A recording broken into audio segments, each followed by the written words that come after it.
Il y a 4 millions d'années, quand la température globale a chuté de 8 degrés Celsius, des mammifères de 100 kg ont commencé à mourir gelés dans les toundras sibériennes, mais une espèce développait une fourrure de 90 cm de long et une couche de graisse de 10 cm qui la transformerait en un survivant de 6 tonnes capable de résister à des températures de moins 50 degrés Celsius.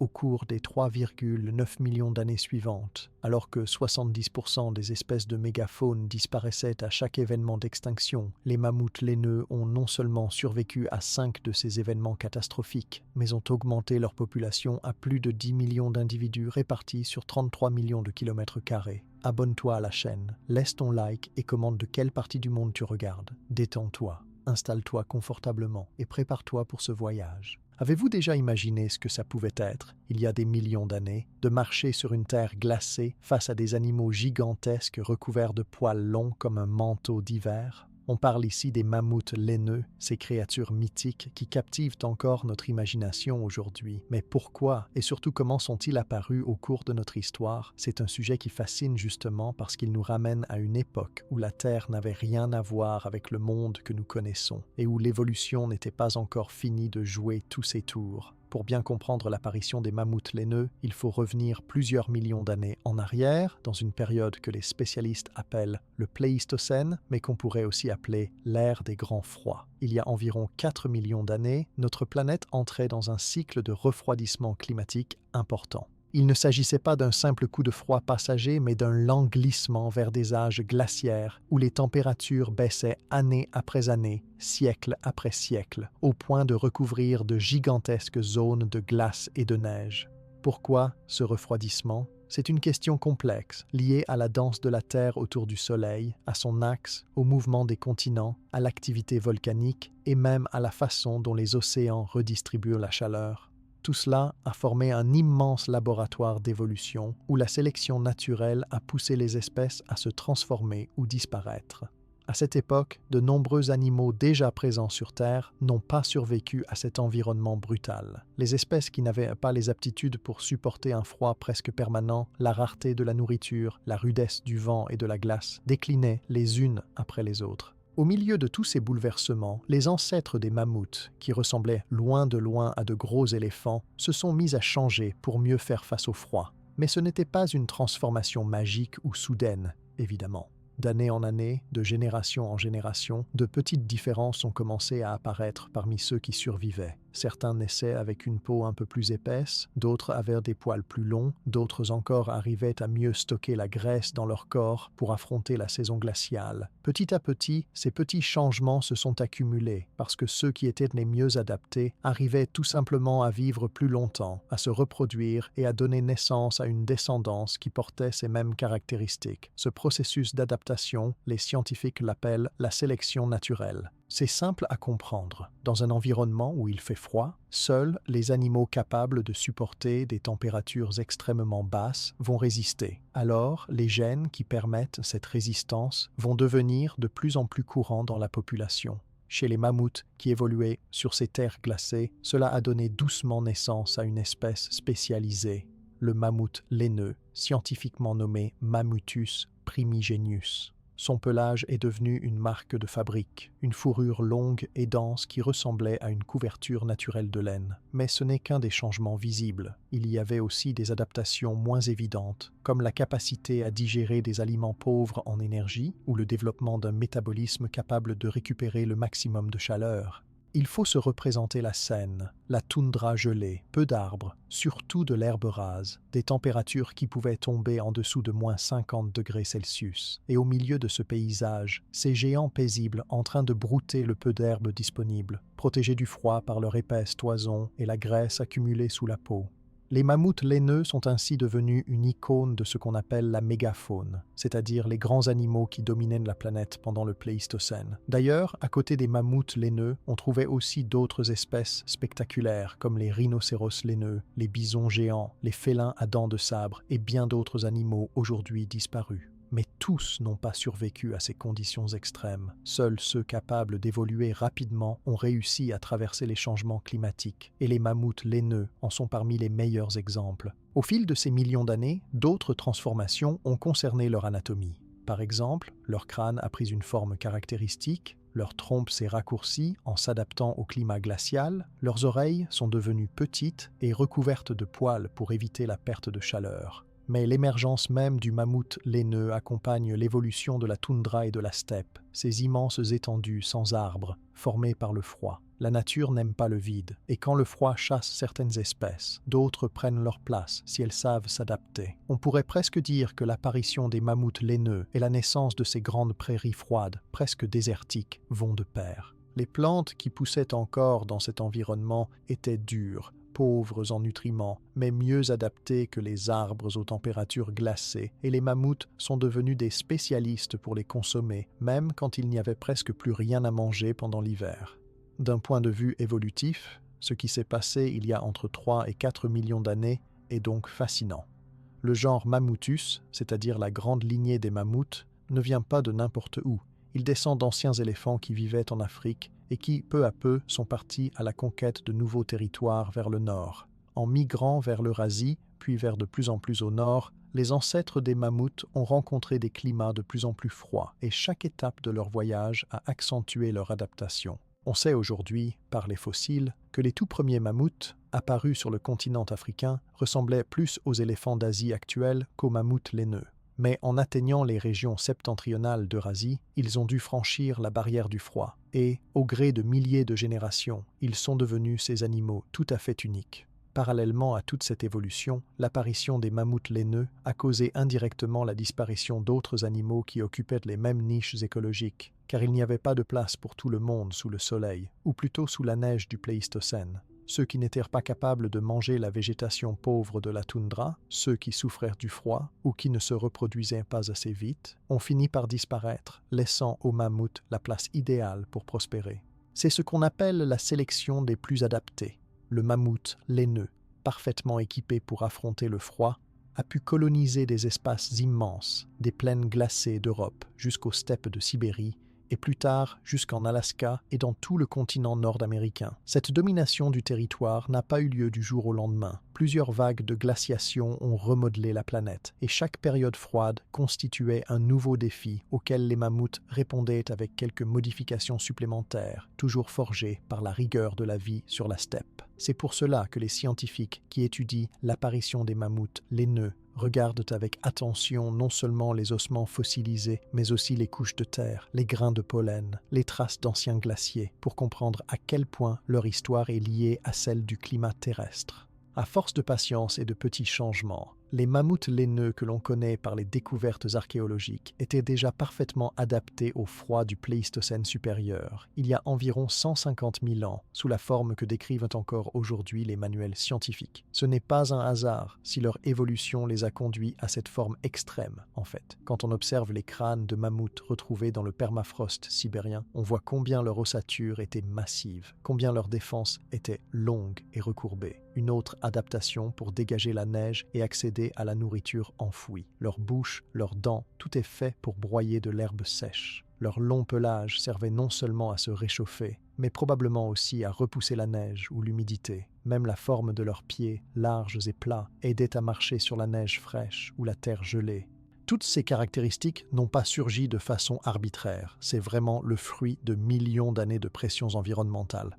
Un autre aspect important à retenir à propos de l'apparition des mammouths laineux, c'est l'aspect collectif de cette évolution. On a longtemps cru que chaque espèce évoluait isolément dans son coin, mais en réalité, toute la faune de la période glaciaire évoluait de concert, formant des réseaux souvent complexes. Les mammouths laineux dépendaient de certaines plantes, eux-mêmes étaient la proie des prédateurs, et leur passage façonnait aussi les paysages, en dispersant des graines, en piétinant le sol, en créant des clairières qui, à leur tour, facilitaient la croissance de nouvelles espèces de végétaux. Leur apparition n'est donc pas qu'un simple fait évolutif, mais le maillon d'une chaîne d'événements qui ont dessiné la physionomie de tout un continent pendant des millions d'années. Ce qui est encore plus impressionnant, c'est que les mammouths laineux ne sont pas restés figés dans leur forme finale. Sous l'effet des différentes vagues de froid et de chaleur, il y a eu plusieurs espèces de mammouths sur la planète. Certains plus petits, d'autres moins velus, certains adaptés aux régions boisées, d'autres aux grandes plaines. Mais le mammouth laineux est devenu en quelque sorte le champion de l'adaptation au froid extrême, notamment parce qu'il a surgi au moment même où le climat de la Terre atteignait ses extrêmes les plus rudes. Son apparition, il y a environ 4 millions d'années, marque le début d'une longue aventure qui va continuer jusqu'à la toute fin de la dernière grande glaciation.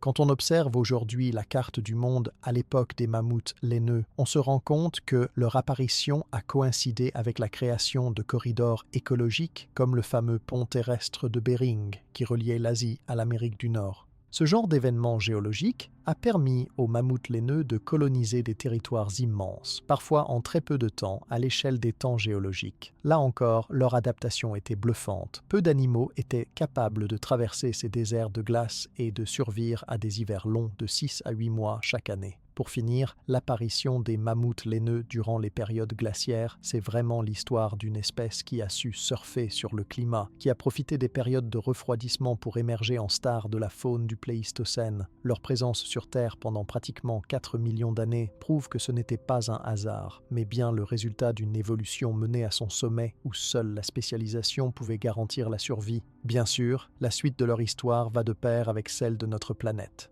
D'autres glaciations viendront, d'autres changements surviendront dans la faune et la flore, mais l'apparition du mammouth laineux reste à jamais un tournant de l'évolution, un modèle d'adaptation extrême et un témoin fascinant des grandes transitions climatiques de notre planète. D'ailleurs, si on regarde de près pourquoi les mammouths laineux ont réussi à se maintenir aussi longtemps dans des environnements si hostiles, on ne peut pas ignorer une question qui intrigue tout le monde. Comment leur corps supportait-il ce froid qui aurait gelé sur place la plupart des autres animaux? Il y a de quoi se poser la question quand on imagine des températures qui descendent régulièrement en dessous de moins 50 degrés Celsius et un vent glacial sans fin dans une toundra sans le moindre arbre derrière lequel se protéger.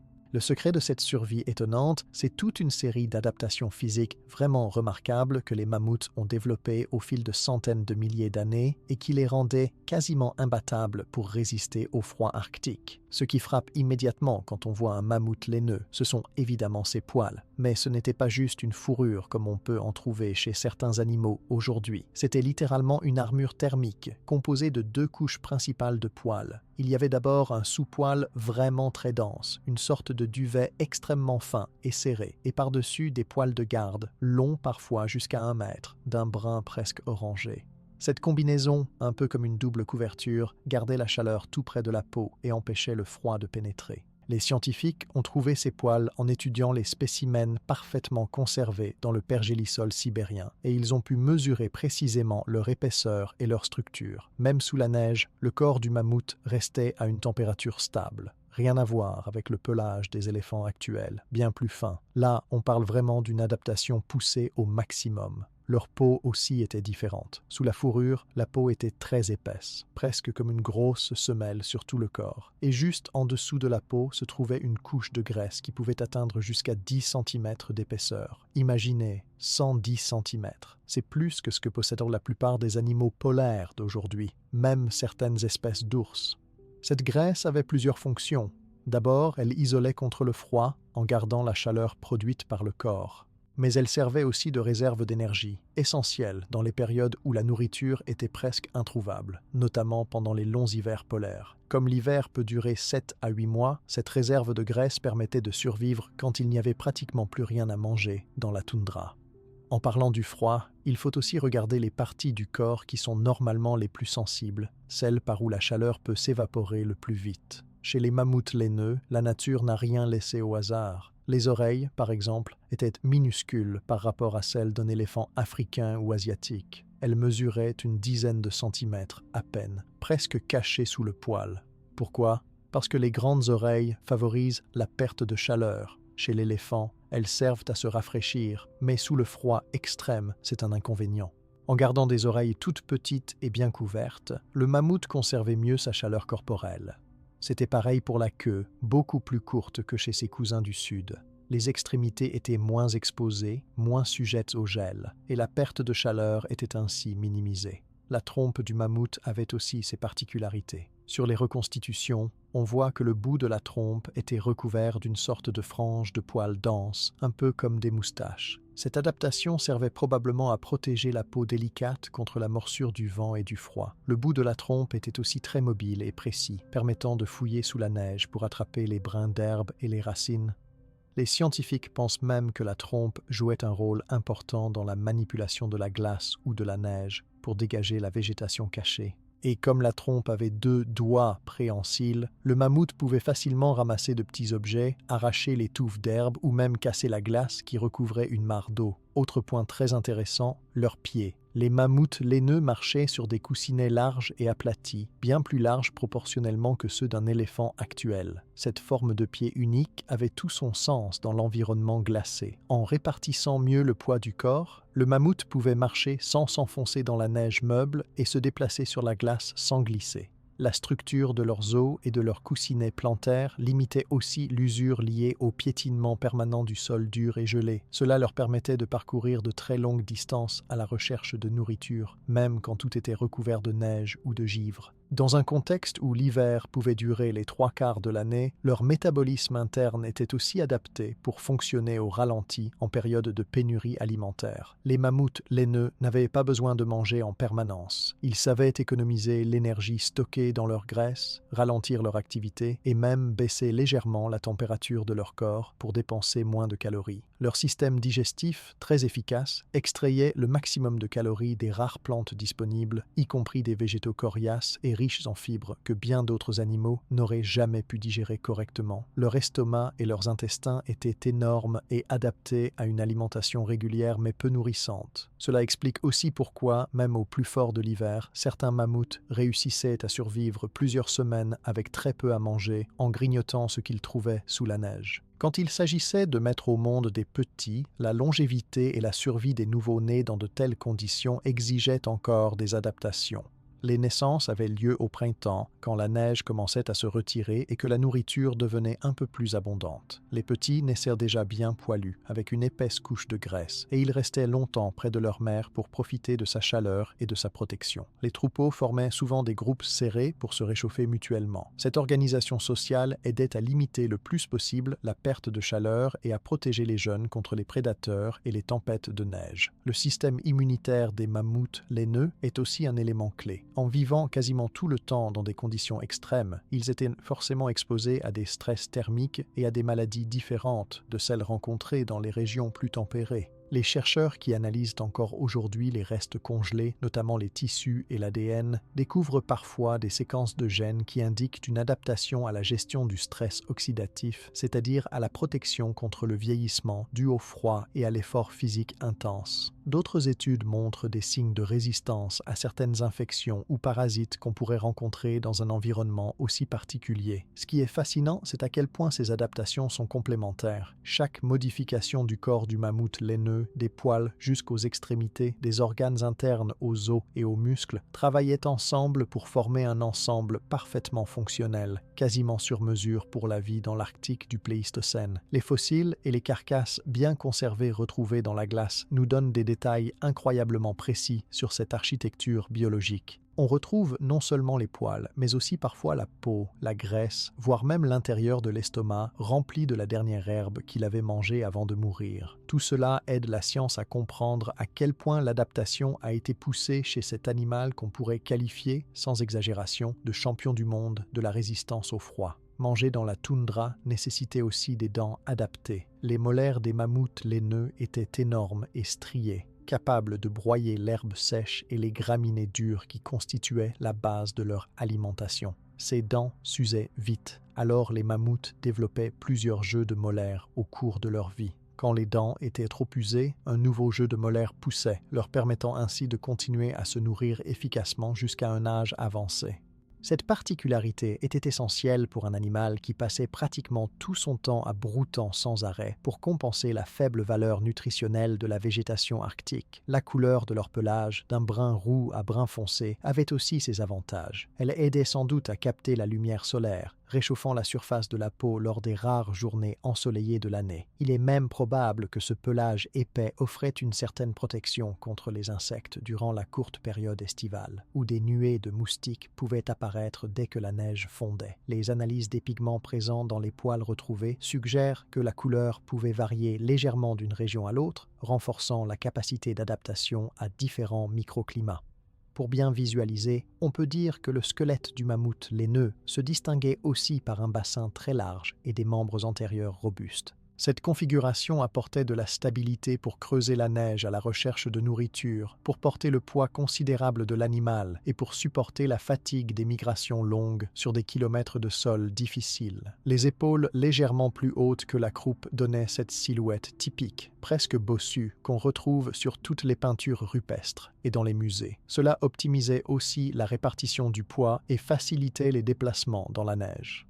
Quand on songe à la gestion de la chaleur corporelle, on pense aussi à la circulation sanguine.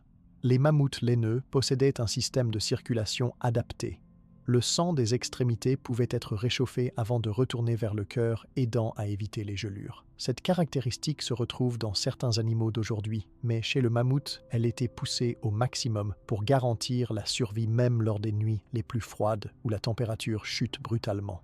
On a même retrouvé dans l'ADN de mammouths des séquences proches de celles d'animaux polaires modernes, signe que l'évolution a favorisé des solutions biologiques similaires lorsqu'il s'agit de survivre dans le froid extrême. Il faut également évoquer la taille impressionnante de ces animaux, qui contribuaient elles aussi à conserver la chaleur. Les mammouths laineux adultes atteignaient parfois plus de 3,50 m au garrot et pouvaient peser jusqu'à 6 ou 7 tonnes. Un grand volume corporel signifie moins de surface par rapport au poids, donc moins de perte de chaleur. Les chercheurs en paléobiologie confirment que la taille des animaux dans les environnements froids, c'est une stratégie classique de la nature, et chez le mammouth, cela a joué un grand rôle dans son endurance au froid. Lorsque la tempête de neige s'abattait sur la toundra, les mammouths laineux s'abritaient en groupe, utilisant non seulement leur pelage mais aussi leur masse pour former une barrière contre le vent. Les jeunes restaient au centre du troupeau. Les adultes se plaçaient autour, utilisant leur dos et leurs flancs épais comme écran protecteur. Ce comportement social est rapporté par l'étude des traces fossiles, l'empreinte des pas et les positions dans lesquelles on retrouve parfois des groupes entiers ensevelis sous la glace. Cela nous renseigne non seulement sur leur biologie, mais aussi sur leur manière de vivre, tous unis face à l'hiver. Aujourd'hui, grâce à toutes ces études, les scientifiques arrivent à reconstituer dans le moindre détail la vie quotidienne du mammouth laineux. Chaque nouvelle découverte d'un spécimen congelé apporte des éléments précieux, la texture exacte de la peau, la façon dont la graisse était répartie, les variations du poil selon la saison, la quantité de vitamines stockées dans les os, les indices sur le régime alimentaire de l'animal, la façon dont les organes internes toléraient les changements de température. Même la pousse des poils pouvait légèrement varier selon la luminosité et la période de l'année. Ce savoir s'ajoute à notre compréhension de la mégafaune du Pléistocène et permet aussi d'imaginer comment d'autres espèces ont pu survivre dans des conditions similaires ou au contraire, pourquoi elles ont disparu. Les mammouths laineux sont un cas d'école pour l'adaptation extrême entre biologie, écologie et évolution. Chaque détail de leur anatomie est la preuve d'une réponse fine et complexe à un environnement où seule la meilleure intégration biologique permettait de survivre d'année en année, malgré le froid, la faim et le vent. Ce portrait extrêmement précis des capacités physiques du mammouth laineux ne repose pas sur des interprétations hasardeuses, mais sur des preuves scientifiques directes. Analyse génétique, études de spécimens congelés, observation minutieuse des fossiles et rapprochement avec ce que la nature a produit de mieux chez les autres animaux des environnements froids. Quand on assemble toutes ces informations, on comprend vite pourquoi le mammouth laineux a été capable de régner si longtemps sur les steppes glacées de l'Eurasie et de l'Amérique du Nord. Toutes ces adaptations, du corps massif à la fourrure ultra-isolante, des pieds spéciaux à la graisse profonde, des petites oreilles aux réserves d'énergie, forment un ensemble cohérent qui a permis aux mammouths d'occuper une place unique dans l'histoire naturelle. Leur existence reste un exemple spectaculaire de ce que l'évolution peut produire lorsque la pression de l'environnement atteint son maximum. Toutes ces adaptations physiques impressionnantes n'auraient servi à rien si les mammouths laineux n'avaient pas également développé une façon particulière de se nourrir pour survivre sur des terres aussi inhospitalières. Sur la toundra du Pléistocène, le menu quotidien était loin d'être varié ou abondant. Il fallait composer avec ce que la nature offrait à des températures glaciales, la plupart du temps recouvertes de neige ou de givre. Les mammouths laineux étaient des herbivores stricts, ce qui veut dire qu'ils se nourrissaient exclusivement de végétaux. Cependant, ils n'avaient pas d'arbres à portée de trompe, ni de jeunes pousses tendres comme dans une forêt tempérée. Leur alimentation repose surtout sur des herbes résistantes, appelées graminées, sur des mousses, parfois des carex, et aussi quelques arbustes rabougris. Ce régime était assez peu nutritif, donc il fallait en ingérer de grandes quantités chaque jour pour maintenir une masse corporelle gigantesque, pouvant approcher les 7 tonnes. Dans la réalité de la toundra, la principale ressource disponible presque toute l'année, c'était la steppe à mammouth, un environnement d'herbes courtes et dures balayées par le vent. Si aujourd'hui la plupart de ces plantes semblent insignifiantes, pour les mammouths laineux, c'était la clé de la survie quotidienne. Leur bouche énorme, leur langue musclée et leurs dents solidement striées étaient parfaitement conçues pour saisir la végétation gelée, l'arracher du sol, puis la broyer en menus morceaux. Les chercheurs savent même que les mammouths devaient manger entre 150 et 200 kg de végétaux par jour. C'est colossal, mais nécessaire quand on pense à l'énergie dépensée pour déplacer un si grand corps sous un climat pareil. Quand la neige recouvrait toute la steppe, ce qui était fréquent sur plusieurs mois, les mammouths utilisaient leur défense pour gratter et déblayer la couche neigeuse, accéder à l'herbe cachée ou même atteindre de petites racines. On a découvert, en fouillant certains sols gelés de Sibérie, des traces claires de ces fouilles. Le sol est marqué par des sortes de tranchées laissées par le passage répété des mammouths, toujours à la recherche de nouvelles touffes d'herbe. Et comme ils se déplaçaient en troupeaux d'une dizaine à parfois plusieurs centaines d'individus, leur impact sur la végétation était tout sauf négligeable. En mangeant sans relâche, les mammouths contribuaient à entretenir et renouveler la prairie arctique. En coupant l'herbe avant qu'elle ne meure et ne se transforme en tourbière, ils freinaient le développement des mousses et des plantes ligneuses qui pourraient transformer la steppe en marais. Cet effet d'ingénieur du paysage a été mis en évidence par l'étude des couches de sol anciennes, où l'on voit une augmentation de la diversité des graminées et un frein à l'installation des arbustes dans les régions préférées des troupeaux de mammouths. Un troupeau de mammouths, c'est un peu une tondeuse géante qui crée et maintient des zones ouvertes, offrant ainsi une base à toute une chaîne alimentaire spécifique. Cela a aussi une conséquence sur la répartition de l'eau dans le sol. Quand un mammouth laineux marche sur la toundra, il n'allège pas son pas. Chaque pas enfonce ses pattes lourdes dans le sol, affaissant la couche de neige ou de terre, tassant certaines zones et en décompactant d'autres au fil du piétinement collectif. Ce comportement modifiait la microtopographie. Le ruissellement de l'eau ne se faisait pas de la même façon partout, créant ainsi des microsites favorables à certaines plantes que d'autres animaux allaient à leur tour consommer. C'est pourquoi les chercheurs considèrent aujourd'hui le mammouth laineux comme une espèce clé de voûte pour tout l'écosystème de la steppe. Sans lui, la structure même des prairies arctiques s'effondre ou se transforme profondément. Le système digestif du mammouth laineux, très élaboré, jouait aussi un rôle dans la régénération du paysage. En broutant, les mammouths ingéraient de nombreuses graines qui, après avoir traversé leur long tube digestif, étaient redéposées un peu plus loin dans leur bouse. Cela aidait à disséminer les plantes sur de grandes distances et à accélérer le cycle de renouvellement de la végétation. Ce mode de dissémination, appelé zoochorie, était d'autant plus efficace qu'un troupeau de mammouths couvrait chaque année plusieurs centaines de kilomètres pour trouver de nouveaux pâturages. En analysant les bouses fossilisées retrouvées en Sibérie, les paléoécologues ont pu reconstituer précisément la palette de plantes disponibles à leurs époques. Les mammouths laineux n'étaient cependant pas des broutards sans discernement. À certaines saisons, ils privilégiaient les parties les plus nutritives des plantes, comme les jeunes poussent au printemps, puis se rabattaient sur des matériaux plus coriaces durant les dernières semaines de l'hiver, lorsqu'il n'y avait plus guère de choix. Leur dentition évoluait également tout au long de leur vie. Des molaires épaisses, qui poussaient en plusieurs séries successives, remplaçaient celles usées par des années de mastication d'herbes dures et de silice. Après la perte de toutes les molaires, un mammouth ne pouvait plus se nourrir correctement et mourait souvent d'épuisement, ce qui est attesté par certains fossiles de vieux individus retrouvés avec des signes évidents de carie et d'usure dentaire extrême. Le fait de manger autant et pendant de si longues heures chaque jour explique aussi la quantité astronomique de bouse déposée sur la toundra. Contrairement à ce qu'on pourrait penser, ces excréments jouaient un rôle fondamental dans la nutrition du sol arctique presque désertique. Les analyses modernes ont trouvé beaucoup d'azote, de phosphore et de minéraux essentiels dans ces déjections, ce qui fertilisait des zones très pauvres en éléments nutritifs. Un sol enrichi de cette manière était bien plus productif et pouvait supporter une succession rapide de pousses dès que le redout arrivait, stimulant la repousse rapide d'herbes de l'année suivante. L'impact du mammouth sur l'écosystème allait cependant bien au-delà de la simple régénération des herbes. Leur passage fréquent sur certaines zones maintenait une mosaïque de micro-habitats. Là où ils broutaient intensivement, la prairie restait basse. À la lisière, des arbustes poussaient protégés de la tonte trop intensive. Dans les zones délaissées pour une saison, la végétation repartait différemment, créant ainsi une grande diversité locale, ce qui profitait à de nombreuses espèces secondaires comme les antilopes de la toundra, les chevaux sauvages, les rennes et une foule de rongeurs. Les carnivores non plus n'étaient pas indifférents à cette dynamique. De grands prédateurs comme le lion des cavernes ou le loup géant dépendaient indirectement de la régularité des populations de mammouths qui rythmaient l'abondance de proies secondaires sur la prairie. Même après la mort, un cadavre de mammouth offrait durant plusieurs semaines, voire plusieurs mois en hiver, de la nourriture à une large communauté de charognards et de petits carnivores, des renards jusqu'aux oiseaux ou aux insectes adaptés au froid.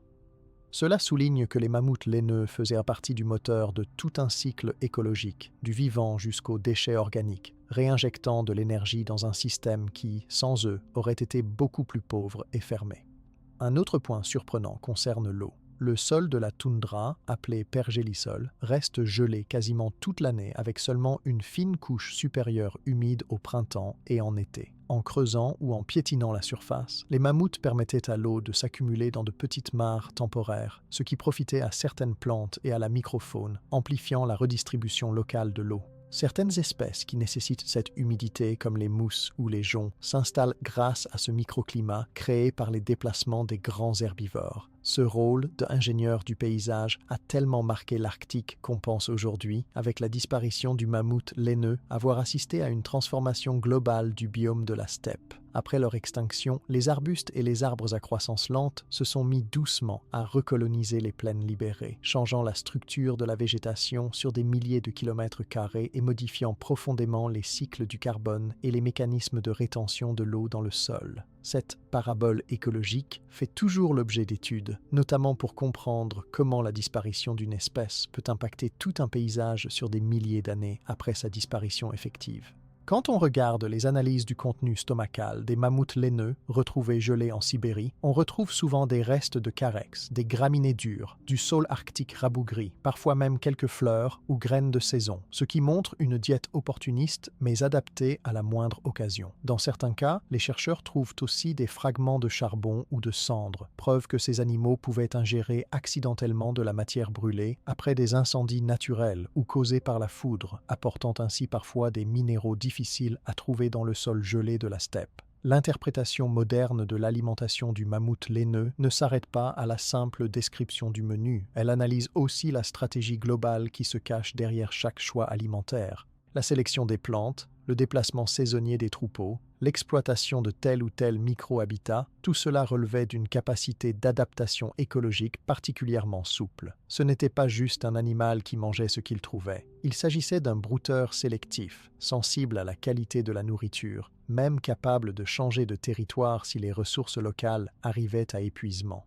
Des études de datation au carbone et d'analyse des isotopes contenus dans les poils ou les os révèlent d'ailleurs des habitudes alimentaires différentes selon la saison et l'âge de l'animal, une vraie flexibilité écologique. Cette capacité à utiliser différentes sources alimentaires et différents habitats explique en grande partie le succès évolutif du mammouth laineux sur des territoires aussi vastes, allant de la France actuelle jusqu'à l'Alaska et aux plaines nord-américaines. Chaque fois que le climat variait, que les cycles de glaciation changeaient l'étendue des steppes, les mammouths laineux adaptaient leurs itinéraires et leurs préférences sans jamais s'éloigner trop longtemps de la steppe, là où leur nourriture préférée restait abondante. Encore aujourd'hui, tout ce qu'on apprend sur leur alimentation nous permet de mieux comprendre le fonctionnement des grands cycles nutritifs de la préhistoire. Le mammouth laineux, par son simple fait de brouter, de marcher, d'excréter, d'arracher, de disperser et de fertiliser, a largement contribué à écrire l'histoire du sol arctique et à façonner des paysages qui ont existé jusqu'à il y a quelques millénaires seulement. Sans eux, la toundra aurait eu une toute autre allure, avec moins d'herbes persistantes, plus d'arbustes et des équilibres entièrement différents pour la flore et la faune. Pour finir, le mode de vie et le régime alimentaire du mammouth laineux montrent toute la subtilité des interactions entre le climat, le sol, la végétation et les animaux au fil des âges. Ce n'était pas seulement un géant qui se baladait dans la neige, mais un acteur essentiel du fonctionnement écologique de l'époque glaciaire. Comprendre leur façon de manger et leur impact sur l'environnement, c'est donc aussi mieux saisir la complexité de la nature dans ces climats extrêmes et mesurer ce qu'on a perdu avec leur disparition il y a à peine 4000 ans. Ce qui ressort justement de tout ce mode de vie du mammouth laineux, ce n'est pas seulement sa capacité à transformer le paysage ou à trouver de la nourriture dans des conditions hostiles, mais aussi son impressionnante survie à travers de grands bouleversements de la planète. Pendant quasiment 4 millions d'années, il faut bien réaliser que la Terre n'a pas cessé de changer de visage. Ce qui semble incroyable, c'est que les mammouths laineux ont traversé les pires crises climatiques que notre planète ait connues, là où la majorité des espèces géantes qui peuplaient les mêmes régions ont disparu pour toujours. Quand on parle de grandes extinctions, il s'agit de véritables catastrophes naturelles, étalées sur des milliers, voire des millions d'années. Il y en a eu 5 qui sortent de l'ordinaire, celles qu'on appelle aujourd'hui les 5 grandes extinctions de l'histoire de la vie sur Terre. Ces événements ne sont pas arrivés selon un calendrier régulier, mais on sait par l'analyse des fossiles, des couches géologiques et des isotopes que le vivant a été secoué par 5 crises majeures, chacune responsable de la disparition de 70 à 80% de la totalité des espèces existantes à ce moment-là. La vie a continué, mais chaque fois, les formes animales et végétales en sont ressorties totalement bouleversées. Les mammouths laineux, ou plutôt leurs ancêtres, ont vécu à partir de la dernière de ces grandes extinctions, celle de la fin du Pliocène. Puis ils ont connu tous les bouleversements du Quaternaire, avec des variations de climat extrêmes et des alternances d'air glaciaire et d'interstades plus doux. Le plus remarquable chez les mammouths laineux, c'est que, contrairement à la majorité de la mégafaune de leur temps, ils ont résisté à toutes ces explosions de crise. À chaque grand événement d'extinction, où l'on voit s'effondrer la diversité animale, où les espèces moins flexibles périssent, le mammouth laineux trouve à chaque fois une manière de s'accrocher. Plusieurs études paléontologiques utilisent d'ailleurs les données carbone, les restes fossiles et l'analyse du pollen pour montrer que durant les périodes les plus froides, quand les autres espèces n'arrivaient plus à supporter ces conditions, les mammouths laineux, grâce à leur fourrure, leurs réserves de graisse et leur stratégie alimentaire, poursuivaient leur chemin sur des territoires que personne d'autre ne pouvait occuper. On pourrait penser qu'il suffisait seulement d'une bonne fourrure pour survivre, mais il s'agit de bien plus que ça. Il faut aussi une vraie capacité à changer de place, à migrer loin, vite et souvent, quand l'environnement ne suit plus. Le mammouth laineux, grâce à sa force de déplacement, a su passer sur de nouveaux territoires dès qu'une région devenait trop difficile à vivre. Des chercheurs ont montré, à partir de l'ADN ancien extrait de fossiles retrouvés du Canada à la Sibérie, que les populations de mammouths laineux étaient capables de traverser rapidement d'immenses distances en suivant les corridors ouverts quand les calottes glaciaires fondaient ou se formaient. Par exemple, lorsqu'un pont terrestre reliait la Sibérie à l'Alaska pendant une glaciation, des troupeaux entiers passaient à l'ouest ou à l'est, trouvant de nouveaux pâturages, évitant la compétition directe avec d'autres espèces qui, elles, restèrent confinées à des niches beaucoup plus restreintes. C'est aussi leur régime alimentaire très large, même s'il paraît monotone, qui leur permettait d'affronter ces stress écologiques. Les autres grands herbivores glaciaires étaient parfois trop spécialisés et dépendaient de certaines plantes bien précises, alors que le mammouth laineux, lui, était capable de changer de menu selon la disponibilité locale. Son système digestif rivalisait d'efficacité, ce qui le rendait flexible dans l'adversité. Même la composition des herbes ou l'arrivée de nouvelles espèces végétales ne le bloquait pas, parce qu'il avait cette capacité à digérer aussi bien l'herbe des steppes sèches que les nouveaux arbustes qui apparaissaient quand le climat se réchauffait un peu. Cette plasticité écologique, c'est en fait la faculté de s'adapter à des conditions variables, et chez les mammouths, elle atteignait un niveau rare parmi les géants de leur époque. Sur le plan physiologique, ils avaient aussi une robustesse difficilement égalée. Leurs réserves de graisse leur permettaient d'affronter des périodes de famine ou des hivers bouleversants, ou même les rivières gelaient sur plusieurs mètres d'épaisseur. Contrairement aux espèces incapables de stocker l'énergie, les mammouths laineux survivaient au froid, et quand les ressources revenaient au printemps, ils repartaient de plus belle. Chaque fois qu'une crise écologique frappait, que des parasites nouveaux apparaissaient, que des maladies se propageaient, leur corps semblait mieux équipé pour encaisser. À chaque étape critique, on retrouve la trace de mammouths là où d'autres animaux ont disparu, et ce sur des périodes qui s'étendent sur plusieurs cycles glaciaires. Un autre point sous-estimé réside dans le comportement collectif des mammouths. Leur vie sociale, organisée en troupeaux structurés, était un atout immense pendant et après les catastrophes naturelles. Une organisation de groupe efficace pour garder les jeunes au chaud, une capacité à transmettre des savoir-faire entre générations au sein du troupeau, comme les itinéraires de migration ou les meilleures techniques pour trouver la nourriture sous la neige. Le collectif n'évitait pas la mort de tous les individus, mais il favorisait la survie d'un maximum de petits et augmentait l'espérance de vie globale du groupe. C'est un détail qui paraît tout simple, mais dans la nature, la cohésion d'un groupe fait souvent la différence entre extinction et survie. Il y a aussi le fait que les mammouths laineux savaient s'adapter à la disparition des autres membres de la mégafaune. On observe ça dans le registre fossile. À mesure que d'autres grands animaux disparaissaient, comme le rhinocéros laineux ou le mégacéros, la répartition des mammouths laineux s'élargissait encore, comme s'ils profitaient des opportunités créées par ces absences. Cette capacité à occuper les places laissées libres par les autres n'était pas automatique, elle demandait de la souplesse, aussi bien comportementale que physiologique. Parfois, même lors des périodes où la diversité végétale chutait brutalement à cause du froid, les mammouths tenaient bon plus longtemps que les autres herbivores géants, poursuivant l'exploitation des ressources restantes jusqu'à la dernière touffe d'herbe.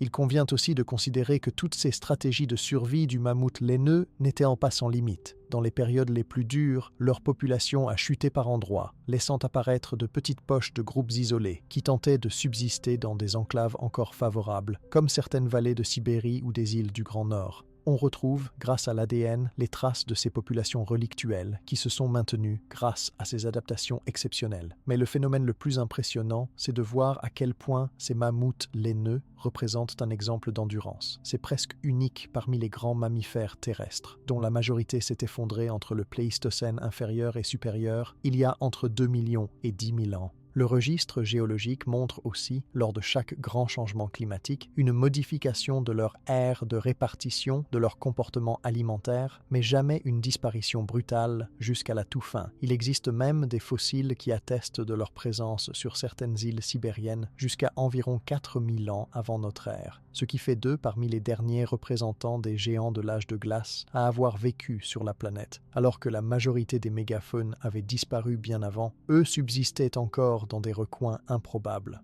Le cas des mammouths laineux illustre au passage ce que la science appelle l'effet de refuge. Pendant les grandes extinctions, lorsqu'un groupe d'animaux très spécialisés disparaît sur un vaste territoire, d'autres groupes, capables d'utiliser la flexibilité de leur comportement ou de leur biologie, trouvent des zones favorables où ils peuvent survivre, même si la situation globale empire considérablement. Les mammouths laineux, avec leurs multiples adaptations au froid, à la mobilité, à la gestion des ressources et à la dynamique de groupe, ont su trouver de tels refuges tout autour du cercle arctique. Un autre aspect très étudié par les scientifiques concerne leur génétique. Les analyses modernes, menées sur l'ADN récupéré dans des os, des dents ou parfois même des restes de poils, montrent que les populations de mammouths laineux ont traversé des goulots d'étranglement génétique, des moments où leur diversité a diminué fortement à cause d'une chute brutale des effectifs, puis ont connu des phases d'expansion rapide à la faveur d'un retour des bonnes conditions. Cette capacité à survivre à des périodes de grande rareté, puis à rebondir quand l'environnement le permettait, a probablement été l'un des mécanismes clés de leur endurance à travers les cycles d'extinction successives. Les spécialistes de paléogénétique s'intéressent aussi aux mutations spécifiques du mammouth laineux qui lui ont permis par exemple de moduler sa dépense énergétique ou de résister aux parasites typiques des climats froids.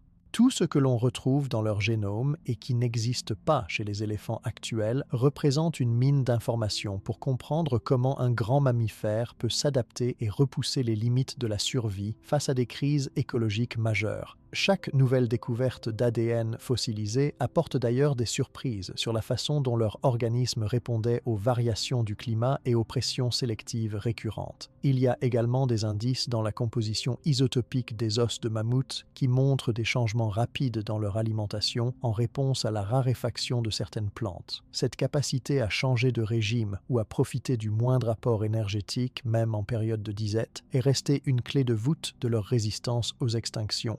Les os retrouvés dans différentes régions témoignent d'ailleurs de diversification saisonnière ou géographique, donnant la preuve qu'il y avait un partage efficace des ressources disponibles, évitant ainsi la compétition mortelle qui a précipité la disparition de tant d'autres espèces. Le fait que les mammouths laineux soient restés présents aussi longtemps, alors que tant d'autres géants du Pléistocène ont disparu, a de quoi impressionner. Ce n'est pas le fruit du hasard, c'est la combinaison d'un ensemble d'outils d'adaptation mis en œuvre et affinés par la sélection naturelle. Il fallait une grande taille pour conserver la chaleur, un pelage dense, des molaires renouvelables, un métabolisme puissant et une organisation sociale permissive à la coopération intergénérationnelle.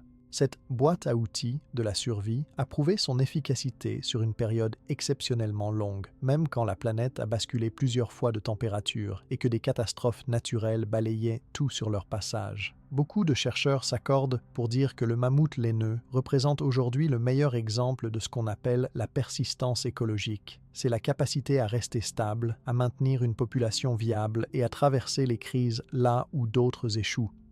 Leur histoire ne se limite pas à une simple adaptation individuelle, mais à un système entier basé sur la solidarité du groupe, sur la marge de manœuvre alimentaire, la mobilité et la gestion des réserves énergétiques. Tous ces paramètres réunis forment la matrice d'une longévité exceptionnelle face aux extinctions majeures. On remarque aussi que leur répartition mondiale, de l'ouest de l'Europe jusqu'au plus profond de la Sibérie et de l'Amérique du Nord, leur permettait de profiter des changements climatiques. Quand une zone devenait invivable, d'autres s'ouvraient et les mammouths pouvaient s'y installer sans se refermer sur une seule région. Cette plasticité géographique leur a permis de se faufiler entre les pièges de l'évolution durant les épisodes de crise. C'est pour ça qu'on retrouve des restes de mammouths sur presque tous les continents de l'hémisphère nord, signe d'une exceptionnelle capacité à rebondir chaque fois que la vie sur Terre repartait sur de nouvelles bases. Au final, s'arrêter sur la résistance des mammouths laineux aux grandes extinctions, c'est comprendre la complexité de la survie sur le temps long.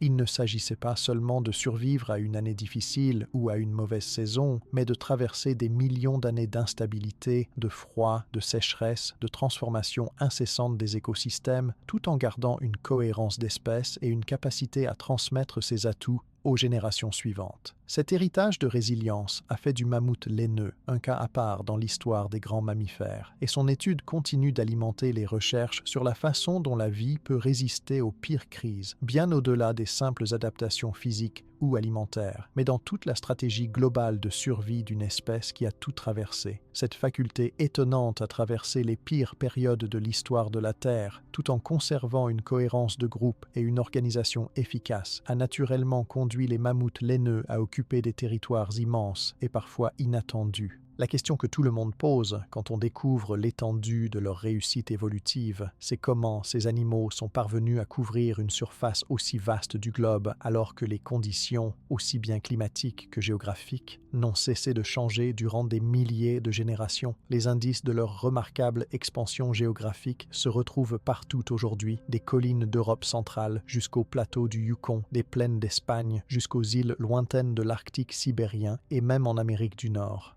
La base de cette colonisation massive, c'est d'abord la capacité des mammouths laineux à exploiter pleinement ce que la nature leur offrait, notamment durant les périodes de glaciation. À partir de la Sibérie, considérée comme leur berceau principal, il y a approximativement 800 000 ans, les premiers mammouths laineux ont commencé à coloniser de nouveaux territoires à mesure que le climat se refroidissait. Quand les calottes glaciaires s'étendaient, l'Europe de l'Est, le nord du continent asiatique et une grande partie de ce qui compose aujourd'hui le Canada ou l'Alaska se sont transformés en paysages de steppe et de toundra, idéal pour les besoins alimentaires du mammouth laineux. Ce qui a vraiment facilité cette expansion à grande échelle, c'est l'apparition de ponts terrestres pendant les maximums glaciaires. L'exemple le plus célèbre, c'est la Béringie, un immense couloir de terre qui reliait la Sibérie à l'Alaska à cause du niveau de la mer bien plus bas qu'aujourd'hui. Cette connexion qui s'est formée et s'est estompée plusieurs fois entre 100 000 et 10 000 ans avant notre ère était large de plusieurs centaines de kilomètres et servait d'autoroute naturelle pour la migration de nombreuses espèces. Les mammouths laineux, toujours en quête de nouveaux pâturages, y ont circulé en masse.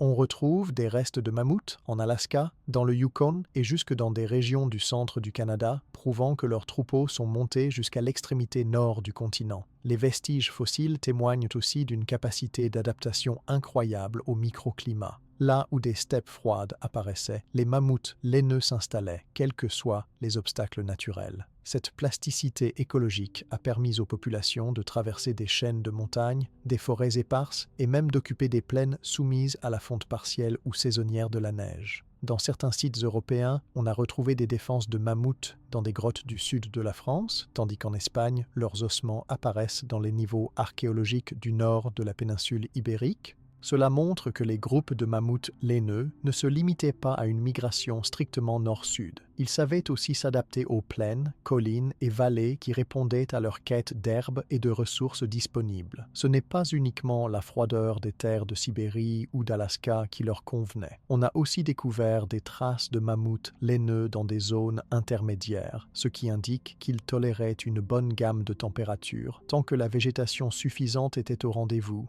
Leur aire de répartition, à son apogée pendant les derniers maximums glaciaires, couvrait près de 33 millions de kilomètres carrés. Aucun autre grand herbivore terrestre n'a laissé derrière lui une carte fossile aussi impressionnante, couvrant quasiment toute la partie nord de l'hémisphère, du sud de l'Angleterre à la mer de Sibérie orientale, du nord-est de la France jusqu'aux grandes plaines américaines.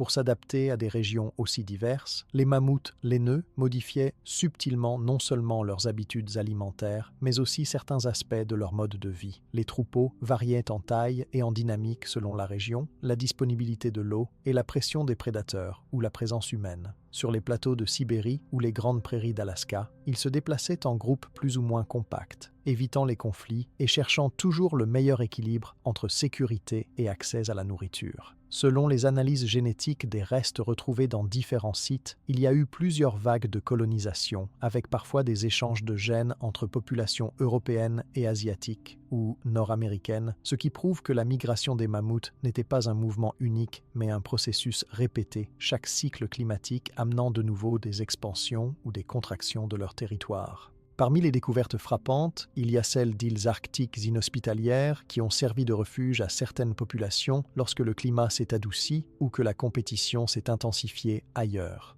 Sur l'île Wrangel, au nord de la Sibérie, des mammouths laineux ont survécu encore près de 6000 ans après leur disparition du continent. Cette île était isolée à cause de la hausse rapide du niveau des mers vers la fin de la dernière ère glaciaire, créant ainsi un sanctuaire naturel. Les analyses montrent que ces groupes insulaires étaient différents des mammouths continentaux, avec parfois une taille légèrement plus réduite, adaptation typique des populations insulaires. L'expansion géographique des mammouths laineux ne se faisait pas uniquement par conquête de nouveaux territoire. Il y avait derrière une vraie capacité de navigation et d'adaptation dans l'espace. En étudiant les couches de sédiments et les isotopes présents dans leurs eaux, les paléontologues ont pu retracer des itinéraires de migration parfois longs de plusieurs centaines de kilomètres, entre des zones de pâturage favorables au printemps et d'autres en été ou en hiver. Certains groupes parcouraient chaque année des distances qui, pour un animal de leur taille, représentent un exploit logistique et énergétique. Cette mobilité diminuait les risques de surpâturage et favorisait le maintien de grands troupeaux dans des régions où les ressources variaient fortement selon la saison. Selon les reconstitutions climatiques, il y a eu des périodes où les steppes les plus vastes du monde reliaient d'un seul tenant la France, l'Allemagne, la Russie, la Mongolie, la Chine du Nord et, via la Béringie, l'Amérique du Nord.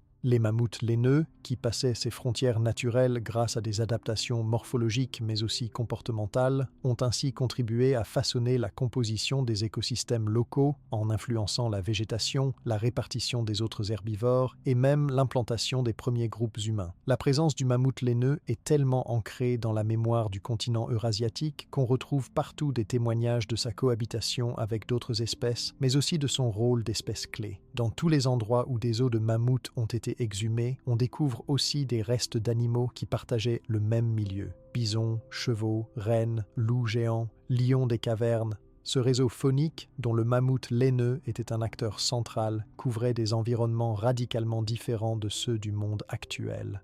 Ce qui impressionne dans leurs colonisations successives, c'est la souplesse de leur physiologie. Les mammouths laineux savaient portuguer des changements rapides du type de végétation, supporter des différences importantes de température et même surmonter des obstacles géographiques que beaucoup d'autres espèces n'arrivaient pas à franchir. Cet animal pouvait s'adapter à un sol gelé comme à un substrat plus humide, supporter une épaisse couche de neige un hiver complet, puis retrouver assez de ressources alimentaires le printemps suivant pour faire vivre tout le troupeau. Dans chacun de ces territoires, on retrouve des preuves d'une véritable adaptation régionale, à l'ouest de l'Europe, par exemple, dans la vallée de la Dordogne ou les plaines du Rhin. Les mammouths laineux vivaient en partie dans des vallées abritées, alimentées par des rivières qui permettaient une végétation légèrement différente de la grande steppe d'Asie centrale. Plus à l'est, en Yakoutie ou en Transbaïkalie, la vie était beaucoup plus rude. Températures extrêmes, nuits polaires longues, végétation plus clairsemée. Pourtant, même dans ces conditions, ils prospéraient. Il est fascinant de constater que, grâce à ces migrations, on retrouve aussi des mélanges entre espèces. Les analyses ADN ont permis d'identifier que certains mammouths de l'Europe de l'Est avaient des liens de parenté directs avec des populations de Sibérie, indiquant des contacts réguliers. En Amérique du Nord, il existe également une cohabitation génétique avec d'autres types de mammouths, comme le mammouth colombien, mais c'est bien l'espèce laineuse qui finit par s'imposer dans les milieux les plus froids. Cette expansion gigantesque s'est parfois effectuée sur des dizaines de milliers d'années, mais à l'échelle géologique, c'est un rythme très rapide. La rapidité d'installation des mammouths laineux dans une nouvelle région dépendait fortement des variations du climat. Dès qu'un passage libre apparaissait, le mammouth n'attendait pas, il avançait là où la toundra et la prairie prenaient le dessus sur la forêt ou la glace. Certains chercheurs considèrent que la dispersion du mammouth laineux a été l'un des phénomènes les plus importants dans la structuration de la mégafaune du Pléistocène sur l'hémisphère nord. L'arrivée du mammouth laineux sur chaque continent ou région a forcément laissé une empreinte durable. Leur activité de brouteur, la dissémination des graines et la fertilisation du sol modifiaient la faune et la flore locale, maintenant souvent des milieux ouverts, là où la forêt menaçait de s'étendre. Avec leur disparition, de nombreux paysages ont changé de visage. Des millions d'hectares de steppes sont devenus des zones de forêt boréale ou de tourbières. Il ne faut pas oublier que cette capacité d'expansion ne s'expliquait pas seulement par la force ou la résistance physique. C'était aussi, en grande partie, le fruit d'un mode de vie social qui favorisait les migrations de petits groupes ou de grands troupeaux. Cette organisation sociale permettait aux individus de surveiller les dangers, de s'entraider pour traverser des obstacles naturels, des rivières larges, des lacs gelés ou des terrains difficiles, et de s'adapter aux transformations soudaines de leur environnement. Grâce à la circulation constante entre différentes populations, on a observé un brassage génétique relativement élevé chez les mammouths laineux, ce qui limitait certains problèmes de consanguinité. Ce flux de gènes soutenait la santé globale des troupeaux, leur offrant plus de résistance aux maladies et aux changements de conditions écologiques. Les découvertes archéologiques d'os de mammouth et de défense dans des régions très éloignées rappellent aussi que l'espèce a survécu et prospéré là où beaucoup d'autres espèces de grande taille ont échoué. Ce n'est pas rare de trouver en un même site des restes de mammouths laineux issus de plusieurs périodes géologiques différentes, preuve que ces territoires étaient exploités de manière durable, probablement en fonction de cycles migratoires régionalisés, adaptés aux possibilités de l'environnement à un moment donné. Pour finir, évoquer cette expansion, c'est aussi raconter une des plus grandes histoires de dispersion animale de toute l'histoire, qui permet de mieux comprendre la dynamique de l'évolution à grande échelle. Le mammouth laineux, en s'implantant sur des millions de kilomètres carrés, a redessiné la carte des écosystèmes de l'hémisphère nord et a laissé, même disparu, une empreinte indélébile sur la biodiversité passée. Les traces de ces parcours, de ces ossements à l'ADN retrouvés dans la glace continuent à parler d'un animal qui a su aller très loin là où la plupart ne voyaient que des frontières impossibles à franchir. Cette incroyable expansion du mammouth laineux sur tout l'hémisphère nord ne s'est pas produite dans l'isolement. Dès que l'humain moderne a commencé à s'aventurer sur les vastes steppes, il a croisé le chemin de ces géants poilus. Cette rencontre entre l'espèce humaine et le mammouth laineux a eu un impact majeur non seulement sur la manière dont les deux espèces ont évolué, mais aussi sur la culture, les traditions et même la survie des premiers humains dans les régions froides du globe. Personne ne sait avec précision quand a eu lieu le premier contact, mais les vestiges archéologiques racontent une histoire qui s'étend sur des dizaines de milliers d'années. En fait, la cohabitation de l'homme et du mammouth laineux a été si importante qu'elle a laissé des traces aussi bien dans les objets fabriqués par nos ancêtres que dans l'organisation sociale des premiers groupes de chasseurs.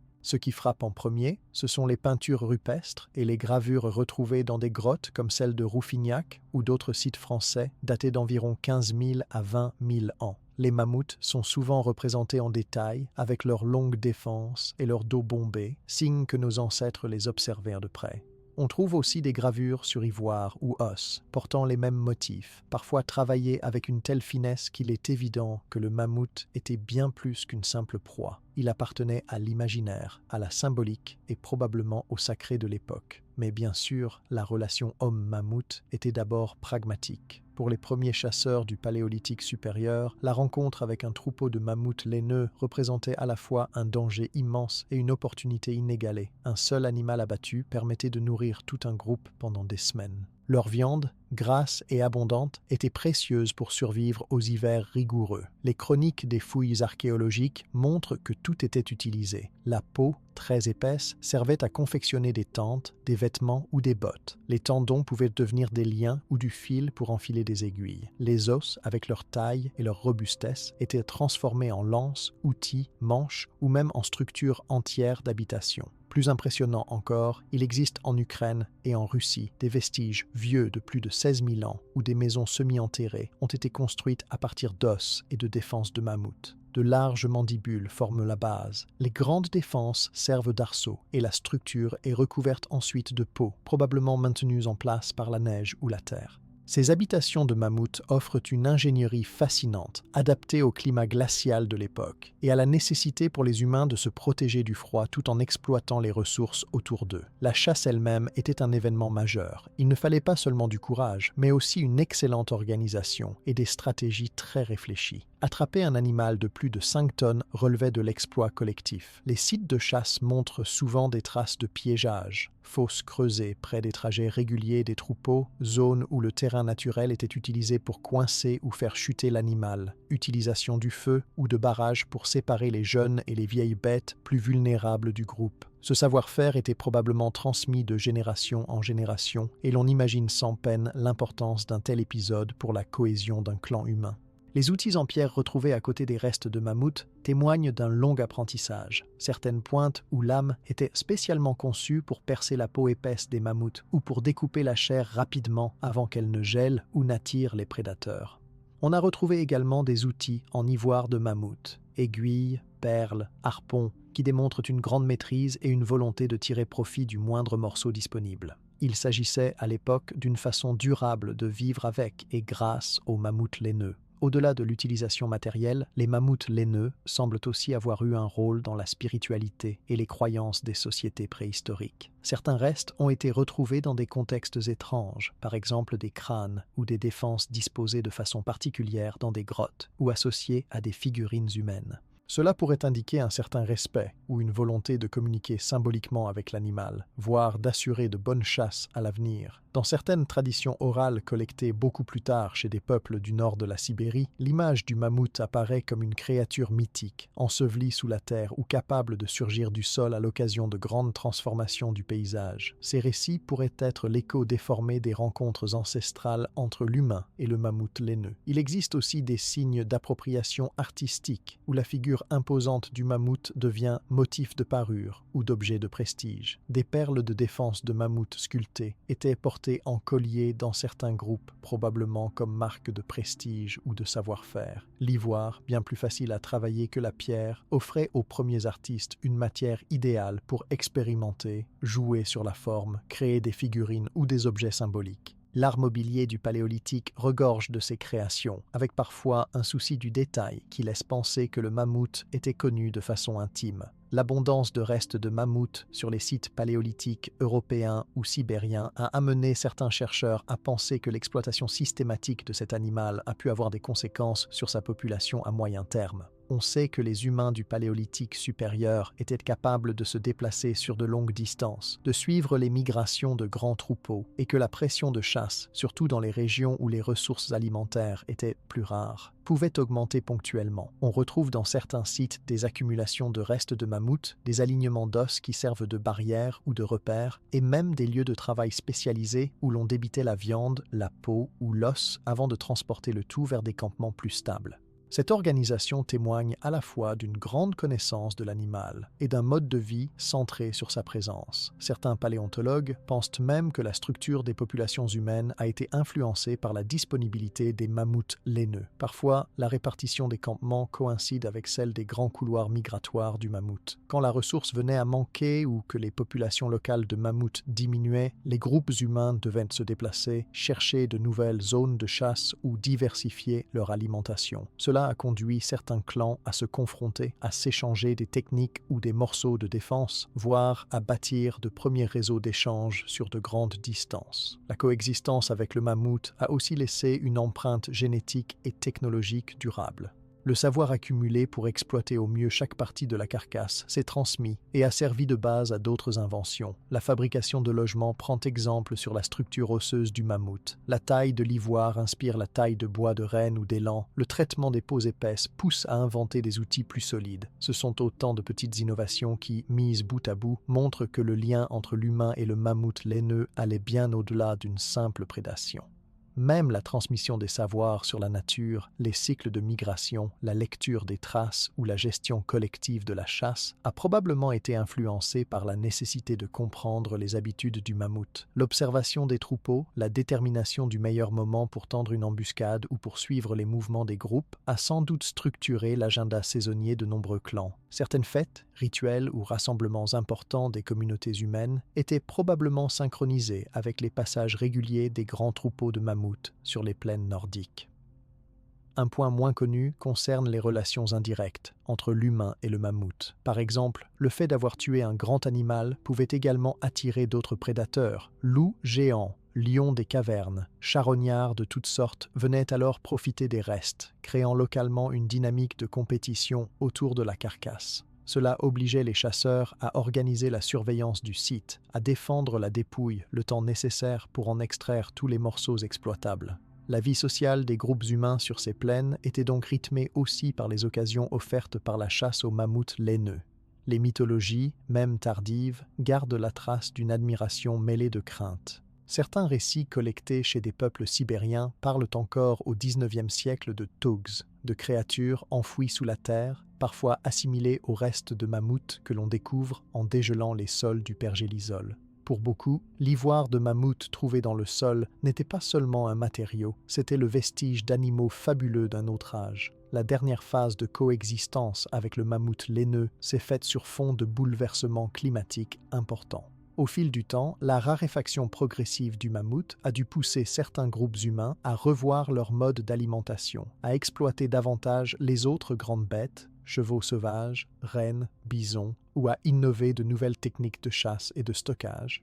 Cette bascule explique en partie pourquoi l'Athlétique et la transition vers le Mésolithique sont marquées par l'apparition d'armes plus sophistiquées, le perfectionnement des têtes de lance ou l'invention des propulseurs. Tous objets nés de la nécessité de chasser des proies plus petites et plus vives. Tout ce que la science a appris sur les liens entre humains et mammouths laineux éclaire ainsi non seulement la vie dans la préhistoire, mais aussi la capacité d'innover, de s'adapter, de collaborer pour surmonter des défis majeurs. Le mammouth laineux apparaît à la fois comme proie, partenaire, source d'inspiration, matériaux et motifs artistiques ou rituels. Il occupe une place unique dans la mémoire collective humaine, symbole de l'adaptation à la rudesse du climat, mais aussi de l'inventivité à tirer profit de chaque élément du paysage. Si l'on ajoute l'émotion générée par la redécouverte de ces vestiges, on comprend facilement pourquoi les mammouths laineux restent des objets de fascination. Sculptures d'ivoire, armes en os, tentes géantes, peintures rupestres. Chaque objet retrouvé est comme un message direct entre l'humain du Paléolithique et nous-mêmes, témoignant d'une époque où la relation à la nature, au paysage et aux grands animaux était d'une proximité absolue. Les histoires que l'on se raconte aujourd'hui sur les mammouths résonnent d'ailleurs avec un fond de respect, qui n'a sans doute jamais totalement disparu depuis les nuits froides où les premiers feux humains éclairaient le dos bombé des derniers survivants de ce géant du froid. Tout ce lien fascinant entre les hommes préhistoriques et les mammouths laineux, on ne le connaît pas seulement grâce aux traditions ou aux œuvres d'art retrouvées dans les grottes. Ce qu'on apprend aujourd'hui sur les mammouths, on le doit d'abord aux découvertes archéologiques et paléontologiques majeures réalisées au fil des 2 derniers siècles. Ce sont elles qui donnent accès à la véritable vie de ces géants et qui permettent de comprendre ce qui se passait concrètement sur les plaines gelées de la préhistoire. Le parcours de recherche autour du mammouth laineux est assez incroyable, car il a commencé bien avant que la science moderne ne s'organise comme aujourd'hui. Les premiers objets découverts attiraient déjà la curiosité des populations locales avant même d'être identifiés correctement. Certains ivoires géants déterrés dans le sol gelé de Sibérie inspiraient des légendes. On pensait à des dragons, des démons de la terre. On n'imaginait pas un ancien éléphant du froid. Ce qui a révolutionné notre connaissance, surtout depuis la fin du XIXe siècle, ce sont les progrès en fouilles et l'arrivée de techniques beaucoup plus fines. Avec la découverte de fossiles en nombre croissant, puis le dégel du permafrost sibérien qui a livré ses cadavres parfaitement conservés, tout un monde ancien s'est ouvert à la science. En Sibérie, en Alaska, dans le Grand Nord du Canada, ou même dans certains coins d'Europe, on a retrouvé non seulement des os, mais carrément des carcasses entières congelées. Par exemple, le célèbre mammouth de Berezovka, retrouvé en 1901 près d'une rivière sibérienne, est arrivé jusqu'à nous avec sa peau, ses poils, ses organes internes et même son contenu stomacal. Ce genre de découverte donne accès à un niveau de détail inégalé, impossible à obtenir avec un simple os fossilisé. En étudiant ces restes congelés, on a pu clarifier beaucoup de choses sur la vie du mammouth. On connaît avec précision la texture et la couleur de son poil, la composition de sa graisse, la forme exacte de ses oreilles et de sa trompe, le type de nourriture qu'il consommait juste avant de mourir. Le contenu de son estomac, encore identifiable après des milliers d'années, a permis d'identifier les graminées de la toundra, de minuscules restes de fleurs, de carex et même parfois des pollens portés par le vent. Cela a permis de reconstituer les saisons, les variations climatiques et même les périodes de migration des troupeaux selon la nature de la végétation ingérée. Au-delà des carcasses, d'autres découvertes très importantes sont celles des célèbres cimetières à mammouths. Dans toute la Russie occidentale, dans le sol gelé du Yukon et même sur la plaine du Danube, les chercheurs ont retrouvé des accumulations spectaculaires d'os et de défenses. Ces sites révèlent des scènes de mort collectives, parfois à la suite d'un piège naturel, comme un marécage ou une rivière infranchissable, parfois sous la forme d'accumulations liées à des activités de chasse humaine. C'est par l'étude croisée de ces ossements, de leur usure, des traces de blessures ou de découpes qu'on peut aujourd'hui raconter comment se déroulaient les dernières heures de certains troupeaux de mammouths. La technologie moderne a complètement bouleversé l'approche paléontologique. Depuis les années 1990, il est devenu possible de récupérer de l'ADN sur les restes congelés de mammouths. Les scientifiques extraient des fragments d'ADN dans la moelle osseuse, la peau ou les poils, parfois aussi dans des dents très bien conservées. À partir de là, ce sont des dizaines d'études comparatives qui ont vu le jour. On a pu confirmer l'arbre généalogique du mammouth laineux, distinguer différentes populations selon l'époque ou la région, mesurer la diversité génétique au fil des millénaires et même détecter des maladies anciennes ou des mutations spécifiques qui permettaient la résistance au froid extrême. Grâce à l'ADN, un nouveau champ de recherche a émergé. On a par exemple pu déterminer que les mammouths laineux s'étaient isolés génétiquement des autres mammouths plus anciens ou de cousins africains et asiatiques il y a environ 800 000 ans. Certains spécimens retrouvés sur l'île Wrangel présentent aussi des marqueurs génétiques de consanguinité, signe que des petits groupes isolés ont subsisté sur cette île après la disparition du mammouth sur le continent. Tout ce travail génétique affine notre connaissance des migrations, des déclins de population, voire des causes profondes de l'extinction. Les archéologues ont également apporté une masse énorme d'informations sur la place du mammouth dans la vie humaine d'autrefois. Les célèbres sites d'habitat sont remarquables du fait de l'utilisation systématique des eaux et des défenses. L'exemple des habitations de la vallée du Dniepr en Ukraine, âgées de plus de 15 000 ans, est connu. Elles sont construites à partir de mandibules, de côtes et de défenses de mammouths, formant une structure solide, parfois couverte de peau. À côté, on retrouve tout un outillage de vie quotidienne, outils de découpe en os, aiguilles en ivoire, pointes de projectiles, perles, Ces objets sont datés avec précision grâce au carbone 14 et leur étude permet de documenter les étapes du travail de l'ivoire ou de l'os, la capacité d'inventer des outils spécialisés et la façon d'organiser le chantier pour exploiter tout ce que pouvait offrir un mammouth abattu. Sur certains sites paléolithiques, la sophistication des structures laisse rêveur. En Russie, en Europe de l'Est, on a retrouvé des cercles de défense fichés dans le sol qui forment des alignements pouvant servir de barrières ou de base de tente. Cette utilisation réfléchie ne doit rien au hasard. Elle démontre une transmission de savoir-faire technique de génération en génération. D'autres éléments, plus décoratifs, montrent aussi un sens artistique développé. Dans les grottes, des gravures sur ivoire de mammouth, des statuettes, des perles cerclées, gardent la trace d'un lien permanent entre cet animal disparu et la beauté recherchée par l'humanité il y a des dizaines de milliers d'années. Les découvertes archéologiques ne se limitent pas à l'ancien monde. En Amérique du Nord également, de nombreux sites démontrent la présence humaine et l'exploitation du mammouth. Au Nouveau-Mexique, au Texas, dans le sud du Canada, d'immenses zones de chasse saisonnières ont été mises au jour. Certains fossiles de mammouth portent des traces indéniables de découpes ou de fractures nettes liées à l'extraction de la moelle osseuse ou à la récupération de la viande avant que les charognards ne consomment le reste de la carcasse. Cela montre que l'exploitation du mammouth est universelle dès que l'homme entre dans les grandes plaines froides. La qualité de conservation de certains spécimens reste inouïe. On cite souvent l'exemple du petit mammouth Liuba, trouvé en 2007 dans le permafrost sibérien, presque complet et enfoui sous la glace depuis plus de 40 000 ans. Son étude a permis d'observer l'état des organes internes, la dentition complète, l'alimentation du dernier repas et même la présence de certains polluants minéraux inhalés durant sa courte vie. Chaque détail livre une fenêtre directe sur un environnement disparu. Saison, température, maladie, rythme du vélage, l'âge de l'animal. Cette précision sur chaque étape du cycle de vie du mammouth est unique grâce à la chance offerte par le gel permanent de certaines régions.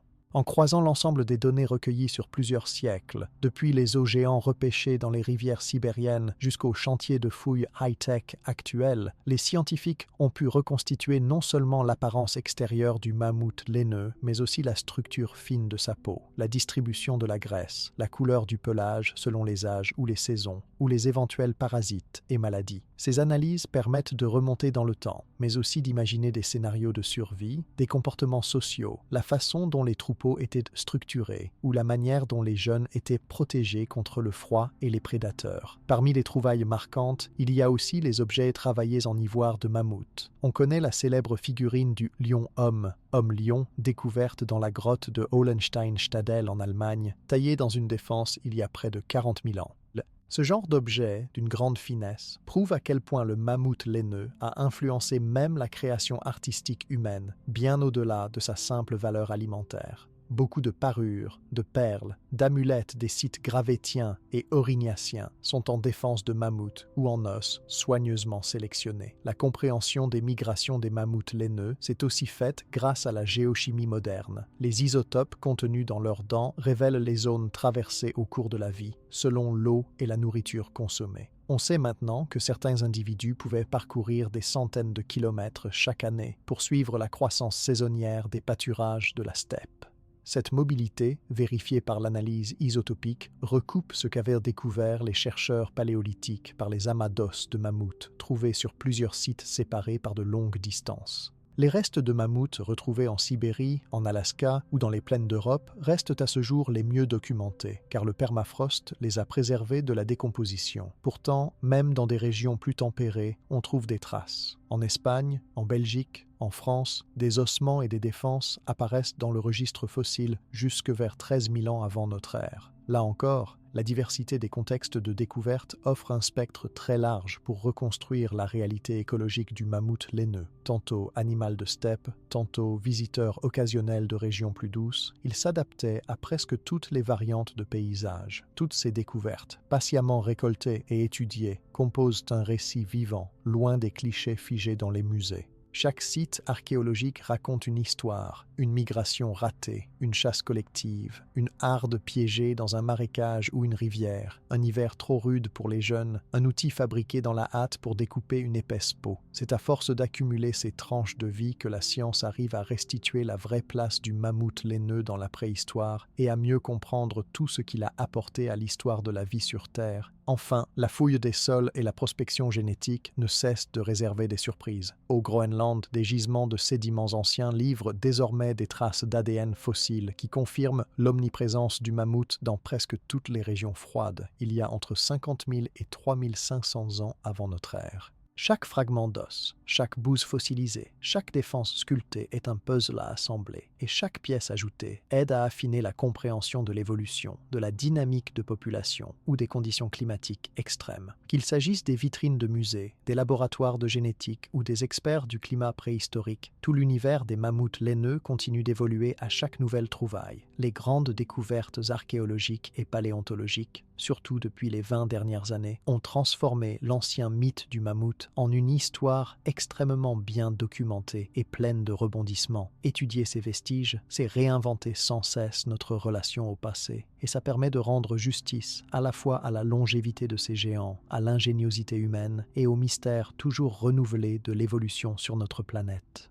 Ce tableau précis dressé par l'archéologie et la paléontologie amène forcément une question qui intrigue tout le monde. Comment une espèce aussi bien adaptée, qui a survécu à tant de cycles climatiques et d'obstacles écologiques, a-t-elle pu disparaître définitivement il y a à peine 4000 ans? La fin du mammouth laineux est l'un des grands mystères de la préhistoire. Et même à ce jour, malgré toutes les recherches et les analyses ADN modernes, il n'existe pas de réponse unique ou évidente. Ce qui ressort, c'est un enchevêtrement de causes, parfois subtiles, parfois brutales, qui ont agi à des rythmes différents selon les régions. La première des raisons évoquées, c'est le changement climatique qui s'est produit à la fin de la dernière période glaciaire, il y a environ 11 000 ans. Ce bouleversement global n'a pas été un simple réchauffement doux. La température a remonté de manière irrégulière et rapide par endroits, faisant fondre d'immenses calottes glaciaires et transformant toute la physionomie des steppes arctiques. Là où le mammouth laineux trouvait auparavant ses grandes prairies d'herbes courtes, essentielles à son alimentation, les sols gorgés d'eau se couvraient peu à peu d'arbustes, de tourbières ou même d'arbres pionniers, là où la forêt commençait à revenir. Cette mutation du paysage s'est traduite par une raréfaction progressive de la nourriture adaptée. La steppe à mammouth, qui leur avait permis de prospérer durant des dizaines de milliers d'années, reculait chaque décennie. Les fossiles, l'étude du pollen et des couches de sol ont mis en lumière ce basculement radical vers la toundra moderne ou la forêt boréale, là où s'étendaient autrefois les immenses balais de steppes sèches. Ce changement environnemental n'a pas seulement transformé la nature de la nourriture disponible, il a aussi réduit la taille des territoires habitables par les mammouths laineux. Les populations, autrefois réparties de façon continue sur tout l'hémisphère nord, se sont fragmentées et retrouvées isolées dans des poches, comme sur certaines îles arctiques ou dans des vallées de Sibérie. Cette fragmentation a eu plusieurs conséquences. D'abord, une chute du brassage génétique, rendant les groupes plus sensibles aux maladies, à la consanguinité et aux aléas écologiques. Ensuite, cela a limité les migrations saisonnières, si importantes pour aller chercher la nourriture à différents moments de l'année. Les chercheurs ont retrouvé dans l'ADN de certains derniers mammouths des marques de cette consanguinité croissante qui diminue la vitalité d'une espèce et favorise l'émergence de maladies génétiques. À ce contexte difficile se superpose la montée en puissance de l'humain. Vers 11 000 ans avant notre ère, partout où apparaissent les groupes de chasseurs du Mésolithique, la pression sur les grands animaux augmente, surtout dans les zones où la nourriture se raréfie. Il ne s'agit pas de dire que l'humain seul a signé la disparition du mammouth, mais l'accumulation d'indices archéologiques montre que la chasse organisée était fréquente, parfois même massive, lors des derniers millénaires du Pléistocène. Les outils osseux et la sophistication des armes à projectiles, la maîtrise du piégeage et la coordination de chasseurs agissant en groupe ont clairement augmenté le taux de mortalité chez les mammouths.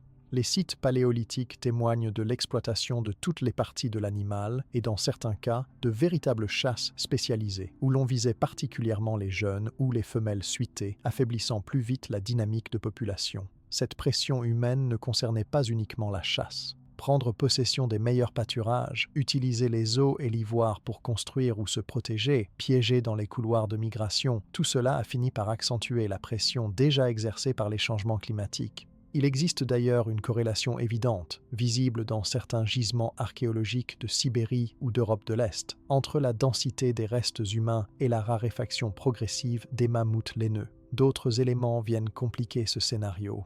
Dans certaines régions, surtout sur les îles arctiques, les derniers mammouths se sont retrouvés isolés quelques siècles après la disparition du gros des troupeaux continentaux. Sur l'île Wrangel, par exemple, des mammouths laineux ont survécu jusqu'à environ 4000 ans avant notre ère, soit à peu près à l'époque de la construction des pyramides d'Égypte. Dans ces populations relictuelles, la consanguinité s'est aggravée, entraînant des déformations génétiques, une baisse progressive de la fécondité et la remontée de certaines maladies qui posent de véritables problèmes de santé animale. Les analyses ADN réalisées sur les ossements découverts sur place indiquent en effet un appauvrissement du patrimoine génétique, avec accumulation de mutations délétères qui ont sans doute contribué à l'incapacité à se régénérer lors d'un coup de froid exceptionnel ou d'un épisode de maladie. Un autre facteur, moins souvent évoqué mais réel, c'est le rôle des épizooties, c'est-à-dire les maladies animales d'origine infectieuse qui se propagent dans une population lorsque le nombre d'individus baisse ou que les conditions deviennent moins favorables. Un groupe fragmenté, affaibli par le manque de variété génétique et le stress climatique, peut être décimé par un virus ou une bactérie qui n'aurait pas eu d'effet aussi radical dans un grand troupeau bien réparti sur le territoire. On retrouve plusieurs espèces disparues à la même époque, victimes probables de telles flambées épidémiques, et il est tout à fait plausible que le mammouth laineux ait souffert de ce genre de phénomène dans ces dernières années. L'étude du registre fossile, du pollen, des ossements et désormais de l'ADN environnemental extrait des couches de sol montre aussi que chaque région a connu une trajectoire un peu différente. En Europe occidentale, par exemple, la disparition des derniers mammouths laineux coïncide avec le retrait de la steppe et l'arrivée de la forêt, rendant la chasse plus difficile et réduisant encore l'espace vital. En Sibérie, jusqu'à environ 10 000 ans avant notre ère, les troupeaux subsistent sur de petites poches de toundra, puis s'éteignent les uns après les autres, parfois brutalement après un hiver particulièrement rude, parfois lentement à mesure que la chasse et la raréfaction de l'alimentation s'imposent. Sur les îles, c'est souvent l'isolement et les épisodes accidentels, crues, glaciations brèves, maladies soudaines qui précipitent l'extinction. Il y a aussi un aspect moins direct à considérer. La disparition du mammouth laineux n'a pas été tout à fait synchrone avec celle d'autres espèces géantes du Pléistocène. Les chevaux sauvages, les bisons sibériens ou certains cervidés ont tenu encore quelques siècles, mais la vacance laissée par le mammouth a accéléré la transformation complète des paysages. Sans eux, la prairie s'est densifiée en arbustes, les tourbières ont gagné du terrain et la diversité des espèces de grande taille a brutalement diminué. Tout cela crée un cercle vicieux. Moins d'herbivores pour entretenir le paysage, donc moins de pâturage, donc encore moins de nourriture pour les quelques mammouths restants, jusqu'au dernier effondrement. Beaucoup de chercheurs s'intéressent maintenant aux interactions climatiques plus subtiles, notamment la modification du cycle du carbone, l'augmentation de l'humidité ou l'apparition de parasites transmis par d'autres animaux qui ont pu profiter du vide écologique laissé par le mammouth. La disparition d'une espèce aussi importante pour le fonctionnement de la steppe arctique entraîne toujours des effets en cascade qui finissent par perturber durablement l'ensemble du système. Il n'y a donc pas une seule cause, mais une série de petits coups de boutoir continus qui finissent par s'additionner. Le cas du mammouth laineux est aussi emblématique pour ce qu'il nous apprend de notre impact sur la nature. Il y a 12 ou 13 000 ans, Homo sapiens n'était pas encore aussi nombreux ni aussi organisés qu'aujourd'hui, mais la capacité de l'humain préhistorique à adapter ses techniques de chasse, à exploiter les ressources de façon intensive et à transformer les paysages à son profit était déjà une force considérable. C'est ce qui fait que, même sans déforestation massive ni agriculture à grande échelle, la simple pression de chasse, jointe à la perte de territoire et la fragmentation des groupes animaux, peut aboutir à la disparition des plus grands animaux terrestres dans un laps de temps relativement court. Certains chercheurs évoquent aussi la possibilité d'un effet cumulé, une population affaiblie par les hivers difficiles, la compétition avec l'humain pour les ressources et des parasites ou maladies qui circulent plus facilement sur des groupes restreints. Tout cela accélère le processus d'effondrement qui aurait peut-être, autrement, pris plusieurs milliers d'années de plus. On peut souligner l'intensité de la vague d'extinction vers 11 000 ans avant notre ère, car elle ne concerne pas uniquement le mammouth, mais toute une mégafaune. Rhinocéros laineux, lion des cavernes, mégacéros. La raréfaction des géants modifie profondément la structure des chaînes alimentaires et de l'écosystème. La disparition du mammouth est l'un des marqueurs de cette réinitialisation massive de la faune de l'ère glaciaire.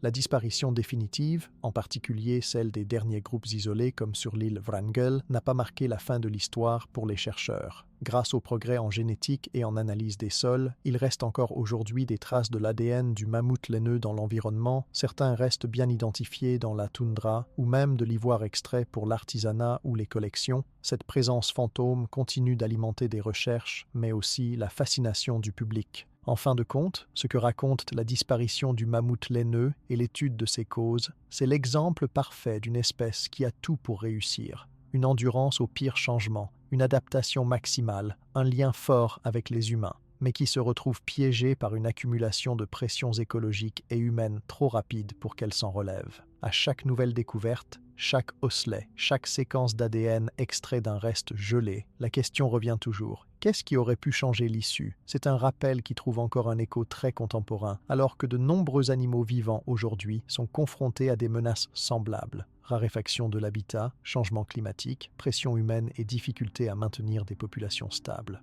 Le mammouth laineux, en tant que symbole, continue ainsi de nous interroger sur notre propre responsabilité face au monde naturel et sur les conséquences des choix collectifs, même quand ceux-ci semblent minimes à l'échelle d'une seule génération. Et l'histoire du mammouth laineux ne s'arrête même pas tout à fait avec sa disparition, car depuis à peine quelques décennies, ce sont les laboratoires de biologie qui se sont penchés sur la possibilité de ressusciter cet animal mythique. Avec l'essor de la génétique depuis les années 1980 et surtout à partir de 2000, ce qui n'était qu'un fantasme de science-fiction a commencé à devenir une question sérieuse pour certains chercheurs. Pourrait-on, en extrayant de l'ADN intact des restes congelés, ramener à la vie une espèce éteinte ? C'est ce qu'on appelle la déextinction ou le retour d'une espèce disparue par manipulation génétique. Le mammouth laineux est une des vedettes de ce nouveau champ d'études parce que ses restes sont exceptionnellement bien préservés dans le sol gelé sibérien, ce qui permet parfois de récupérer de longs fragments d'ADN original. Toute cette aventure commence d'abord avec l'extraction. Depuis la découverte du petit mammouth Lyuba en 2007, âgé de près de 40 000 ans, et la conservation de dizaines d'autres spécimens entiers ou partiels en Russie, au Canada et en Alaska, jamais la science n'a eu autant de matériel originel pour travailler. Les chercheurs sont capables de prélever dans les os, les dents, parfois même dans la moelle épinière ou les tissus encore souples, des échantillons d'ADN qui ont survécu grâce au froid permanent. Récupérer de l'ADN fossile, ce n'est pas simple. Il faut éviter la contamination par l'ADN moderne et reconstituer tout un puzzle à partir de petits morceaux parfois très dégradés ou incomplets. Ce que les premiers résultats ont permis de faire, dans les années 2010, c'est surtout de séquencer le génome du mammouth laineux. Un génome, c'est l'ensemble de l'information génétique portée par un individu. Dans le cas du mammouth laineux, il y a plusieurs milliards de bases à reconstituer, puis à comparer avec celui de ses cousins encore vivants, en particulier l'éléphant d'Asie. Cette comparaison est cruciale parce que l'éléphant asiatique partage près de 99% de son ADN avec le mammouth. Le reste, ce sont des différences spécifiques liées notamment à la fourrure, au métabolisme du froid, à l'adaptation aux conditions extrêmes, et c'est sur ces variantes précises que les chercheurs se concentrent. L'idée, pour envisager la déextinction, c'est donc de suivre deux grandes voies techniques. La première, c'est le clonage pur et simple. Il s'agirait de récupérer un noyau de cellules du mammouth laineux, puis d'introduire ce noyau dans un ovocyte, une cellule œuf, prélevée chez une éléphante d'Asie. On implante ensuite cet embryon dans une mère porteuse. Il y a eu des tentatives de ce genre sur d'autres animaux, par exemple le mouflon ou certains bovins, mais rien n'a vraiment fonctionné à partir d'ADN aussi ancien. Les cellules du mammouth, gelées pendant des dizaines de milliers d'années, sont rarement en assez bon état pour démarrer un développement complet. Pourtant, certains laboratoires continuent de travailler sur des améliorations techniques et plusieurs équipes russes, japonaises ou américaines multiplient les essais de culture cellulaire ou de transfert nucléaire.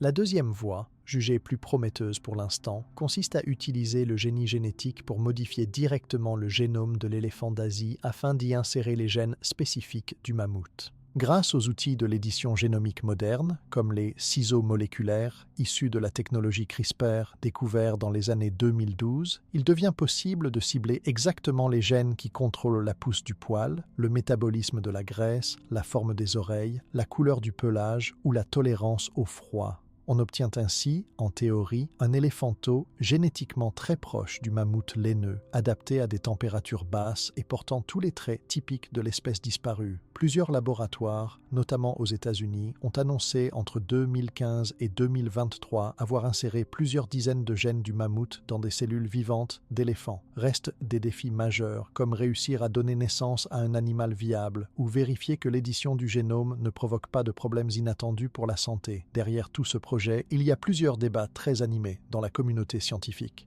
Sur le plan technique, beaucoup mettent en avant qu'on ne pourra jamais recréer un mammouth laineux au sens strict. L'ADN fossile n'est jamais complet, et même un éléphant génétiquement modifié ne pourra pas bénéficier exactement du microbiote, des conditions d'apprentissage ou de l'environnement social qu'ont connu les mammouths originaux. Ce sera au mieux un hybride fonctionnel, porteur du patrimoine génétique mais pas nécessairement de tous les comportements naturels de l'espèce. Sur le plan éthique, la question divise aussi. Doit-on vraiment ramener une espèce disparue? Pour certains, c'est un formidable exploit scientifique et une occasion de réparer un tort historique causé soit par le climat, soit par les humains. Pour d'autres, il vaudrait mieux consacrer les moyens et les efforts à préserver les éléphants actuels, menacés de disparition dans la nature à cause du braconnage, de la déforestation ou de la fragmentation des habitats. Il n'y a pas de consensus, mais le débat reste très vivant. Certains biologistes estiment que cela pourrait permettre de revitaliser les écosystèmes de la toundra en replaçant des animaux capables de brouter et de limiter l'envahissement par les arbustes, redonnant vie à une partie de la prairie. D'autres craignent des risques imprévisibles, maladies, déséquilibres écologiques, erreurs dans les manipulations génétiques. Un autre aspect fascinant réside dans les innovations techniques qui servent au projet Mammouth, mais qui débordent largement le simple cas de la déextinction. Les progrès réalisés dans la séquence ADN, le clonage, l'édition du génome ou la culture cellulaire accélèrent aussi la recherche médicale en général, la protection d'autres espèces en voie de disparition, le traitement de maladies génétiques rares ou encore l'analyse du passé. Tout ce que la recherche développe pour ressusciter le mammouth laineux trouve des applications dans des domaines parfois très éloignés. Médecine, agriculture, écologie, histoire de l'évolution. Il y a aussi la question de l'expérience pratique. Que faire si un éléphant mammouth naît en laboratoire? Où l'installer? Comment lui apprendre à survivre dans la nature s'il n'a pas de troupeau, pas de modèle social? Beaucoup de chercheurs pensent qu'il faudrait créer des réserves sous contrôle très strict dans des régions où le climat s'y prête encore, Sibérie, Canada, Alaska. Mais cela pose des défis financiers, organisationnels, mais surtout éthiques. Un animal né en laboratoire pourra-t-il s'adapter à la vie réelle? Acceptera-t-il des congénères éléphants d'Asie ou risquera-t-il de souffrir de troubles comportementaux sans la transmission collective des savoirs propres aux mammouths? Cette question s'élargit aussi à l'écosystème tout entier.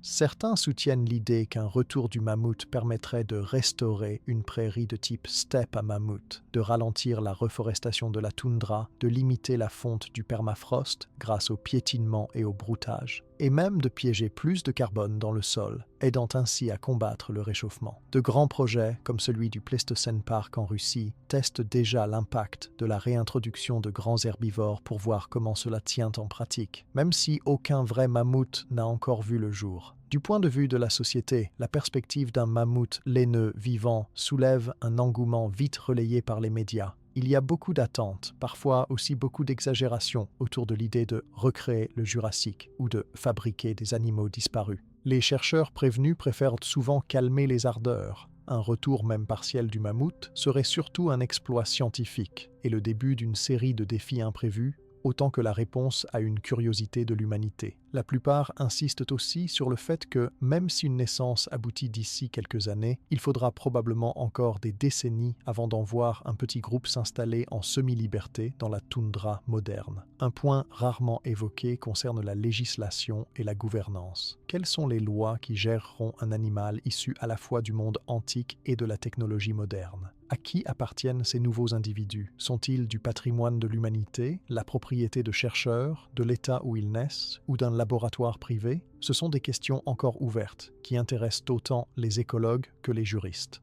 L'ADN du mammouth laineux, malgré tous les espoirs qu'il suscite, montre aussi les limites de la technologie. Plus le spécimen est ancien ou mal conservé, plus l'ADN se fragmente ou se mélange avec des micro-organismes. Les séquences sont parfois incomplètes, obligent à de longues reconstitutions et le travail de comparaison avec celui de l'éléphant moderne reste une tâche fastidieuse. Chaque étape demande des vérifications pour éviter de créer des mutations non désirées ou de faire naître des individus non viables. Pendant ce temps, la recherche continue à progresser. De nouveaux outils de manipulation génétique, de cryoconservation, de sélection cellulaire se développent chaque année. Il n'est pas impossible qu'un pas décisif soit franchi dans la décennie à venir, mais personne ne peut garantir ni le résultat, ni les conséquences à moyen ou long terme sur l'écosystème ou sur le bien-être animal lui-même. Un autre aspect en débat concerne l'échelle. Il ne suffit pas de produire un ou deux néo-mammouths pour restaurer une population ou un équilibre écologique. Il en faudrait des dizaines, voire des centaines, avec une diversité génétique réelle, ce qui multiplie encore la complexité du projet. La fascination pour la génétique appliquée aux mammouths laineux a eu un autre effet inattendu. Elle a stimulé l'intérêt pour la conservation préventive des espèces menacées actuelles.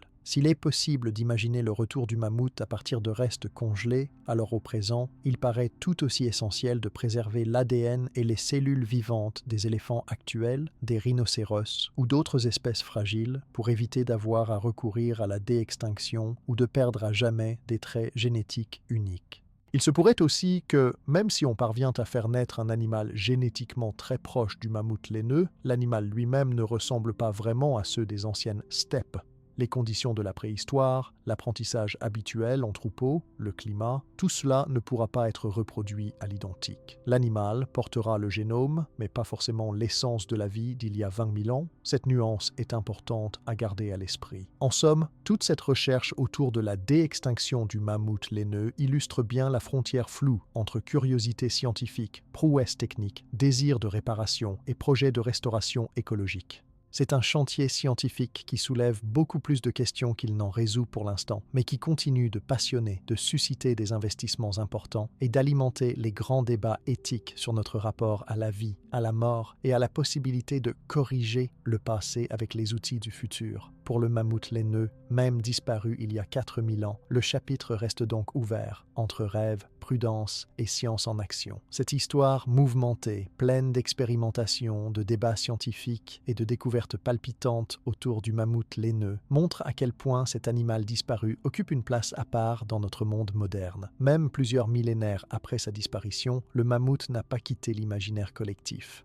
On le retrouve partout, dans les musées, dans les livres, dans l'art, dans les discussions sur la génétique ou l'écologie, et même dans les enjeux actuels de conservation de la biodiversité. C'est rare, finalement, qu'une espèce disparue marque autant de générations et continue d'influencer aussi bien la culture populaire que la recherche scientifique ou les réflexions sur la préservation du vivant. Dans les musées du monde entier, le mammouth laineux est devenu un emblème. Quand on pense à la préhistoire ou à l'ère glaciaire, l'image qui vient naturellement, c'est souvent celle d'un troupeau de mammouths, avec leur pelage long, leur grande défense recourbée et leur allure impressionnante dans la neige. Dès qu'un musée de sciences naturelles organise une exposition sur la préhistoire, on peut être certain que le mammouth y aura une place centrale, parfois sous la forme d'un squelette complet, parfois avec des reconstitutions en taille réelle utilisant poils synthétiques, effets sonores et même réalité virtuelle. Les enfants, comme les adultes, viennent admirer ces géants disparus, et c'est souvent le premier grand choc émotionnel quand on observe d'aussi près une créature datant de plus de 20 000 ans. Dans la culture générale, le mammouth laineux est également partout. On le retrouve dans des films d'animation célèbres, dans des bandes dessinées, des romans d'aventure ou même dans la publicité. Pour chaque génération, il représente l'idée même du grand animal disparu, du mystère, du froid extrême et aussi d'une époque où l'humain vivait au plus près de la nature sauvage. Il existe d'innombrables livres pour enfants racontant la vie des mammouths, souvent idéalisés, mais permettant de transmettre un certain respect pour l'histoire naturelle et pour la diversité passée du monde animal. Les manuels scolaires eux-mêmes accordent aux mammouths laineux une attention particulière lorsqu'il est question des glaciations et des premiers hommes, utilisant l'animal comme clé pour aborder à la fois l'évolution, l'adaptation biologique et la vie quotidienne des chasseurs-cueilleurs.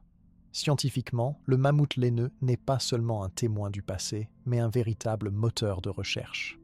Depuis la fin du XIXe siècle, les paléontologues, les archéologues et plus récemment les spécialistes de la génétique utilisent chaque découverte liée aux mammouths comme base pour comprendre l'évolution des mammifères, les migrations à l'échelle continentale, les variations climatiques ou encore le fonctionnement des écosystèmes anciens. Les analyses ADN tirées des restes gelés ont permis d'élaborer des méthodes utilisées aujourd'hui pour étudier d'autres espèces disparues ou menacées et ont ouvert tout un pan de la science sur la conservation des ressources génétiques. Des techniques comme la datation au carbone 14, l'isolement de protéines ancestrales ou l'étude des pollens retrouvés dans l'estomac des mammouths sont devenus des standards utilisés bien au-delà du seul domaine de la paléontologie. L'héritage du mammouth laineux touche aussi la notion plus récente de réensauvagement. Ce mouvement vise à réintroduire des espèces disparues ou proches de l'extinction pour restaurer des équilibres écologiques anciens. Certains chercheurs s'inspirent de la disparition du mammouth pour réfléchir à la place des grands herbivores dans le maintien des paysages ouverts, la fertilité des sols et le stockage du carbone. Les tentatives de déextinction, même si elles demeurent controversées et techniquement difficiles, s'appuient souvent sur ce cas du mammouth pour justifier les efforts à mener afin de préserver les grandes fonctions écologiques et la diversité des formes de vie. L'influence culturelle du mammouth laineux ne s'arrête pas là. En Russie, en Sibérie, mais aussi dans la culture populaire nord-américaine, le mammouth a inspiré des légendes, des motifs de bijoux, de sculptures et fait partie de la tradition artisanale liée à l'ivoire fossile. Il existe encore aujourd'hui tout un marché d'ivoire de mammouth, récupéré légalement dans le permafrost et utilisé pour des objets d'art ou des instruments de musique, avec des débats sur la valeur culturelle, éthique et commerciale de ce matériau unique. Les peuples autochtones de Sibérie, par exemple, racontent depuis des siècles des histoires autour des os de géants qui émergent du sol après le dégel printanier. Dans le débat social plus large, le mammouth laineux s'est transformé en symbole des extinctions de masse et de la vulnérabilité de la vie face aux changements rapides, qu'ils soient climatiques ou causés par l'activité humaine. Les scientifiques utilisent régulièrement le cas du mammouth pour expliquer au public ce que signifie la perte d'une espèce clé dans un écosystème.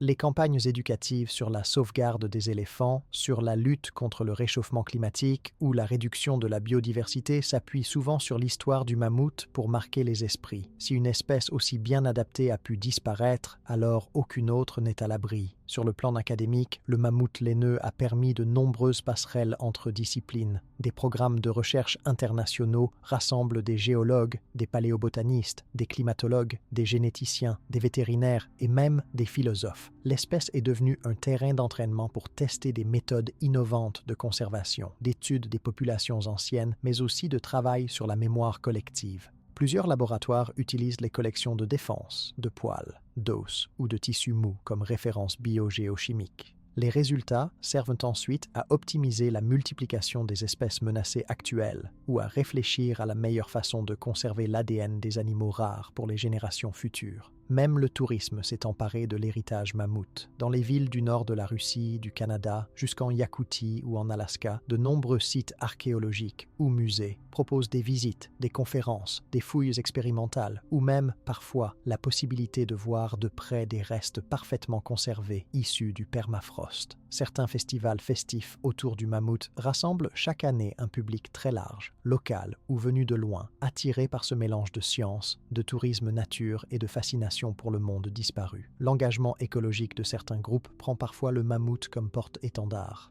Pour eux, la fragilité du géant des glaces est un rappel puissant de la nécessité d'agir pour protéger les espèces vivantes actuelles qui subissent les mêmes pressions. Réduction de l'habitat, fragmentation, impact de la chasse et maladies nouvelles. Dans les tribunes, les journaux ou les réseaux sociaux, on retrouve souvent la silhouette du mammouth illustrant la lutte contre la perte de la diversité biologique ou dans les débats sur la responsabilité humaine dans les bouleversements écologiques. Même dans les arts contemporains, la figure du mammouth laineux reprend vie. On le voit en sculptures monumentales, dans des espaces publics, en installations lumineuses, dans des festivals, sur les pochettes d'albums de musique ou encore dans les œuvres de street art.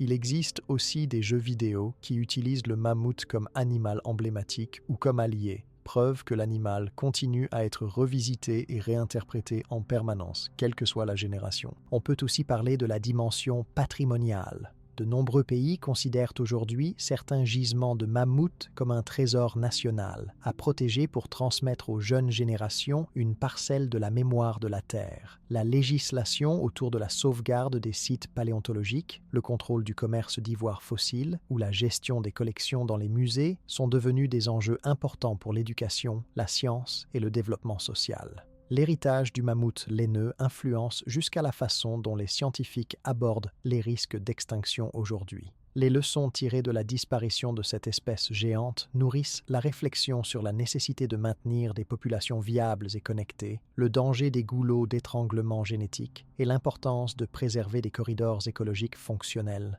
Toutes ces préoccupations sont au cœur des plans de conservation modernes pour les grands mammifères, tout particulièrement pour les éléphants d'Afrique ou d'Asie, qui affrontent actuellement les mêmes types de menaces que le mammouth laineux a connus dans ces derniers siècles. Du côté de la recherche scientifique, chaque nouvelle découverte, chaque avancée dans l'analyse génétique, chaque morceau d'os extrait du sol glace renforce l'image d'un animal à la fois ancien et moderne. Toujours prêt à livrer de nouvelles informations sur le passé ou à éclairer le présent. Le mammouth laineux est un vecteur de formation continue, autant pour les chercheurs que pour les enseignants ou les communicateurs scientifiques. En résumé, le mammouth laineux a bel et bien laissé un héritage multiple. Il incarne à la fois la résilience face au changement, la tristesse d'une extinction irréversible, mais aussi la capacité d'un animal et de son histoire à inspirer la science, l'art, la pédagogie et la réflexion collective. Pour beaucoup, il reste un témoin privilégié d'un monde passé, une sorte de lien direct avec la nature sauvage de la préhistoire, et un rappel, dans notre monde actuel en pleine mutation, de ce que nous avons perdu, mais aussi de ce que nous pouvons encore préserver ou transmettre.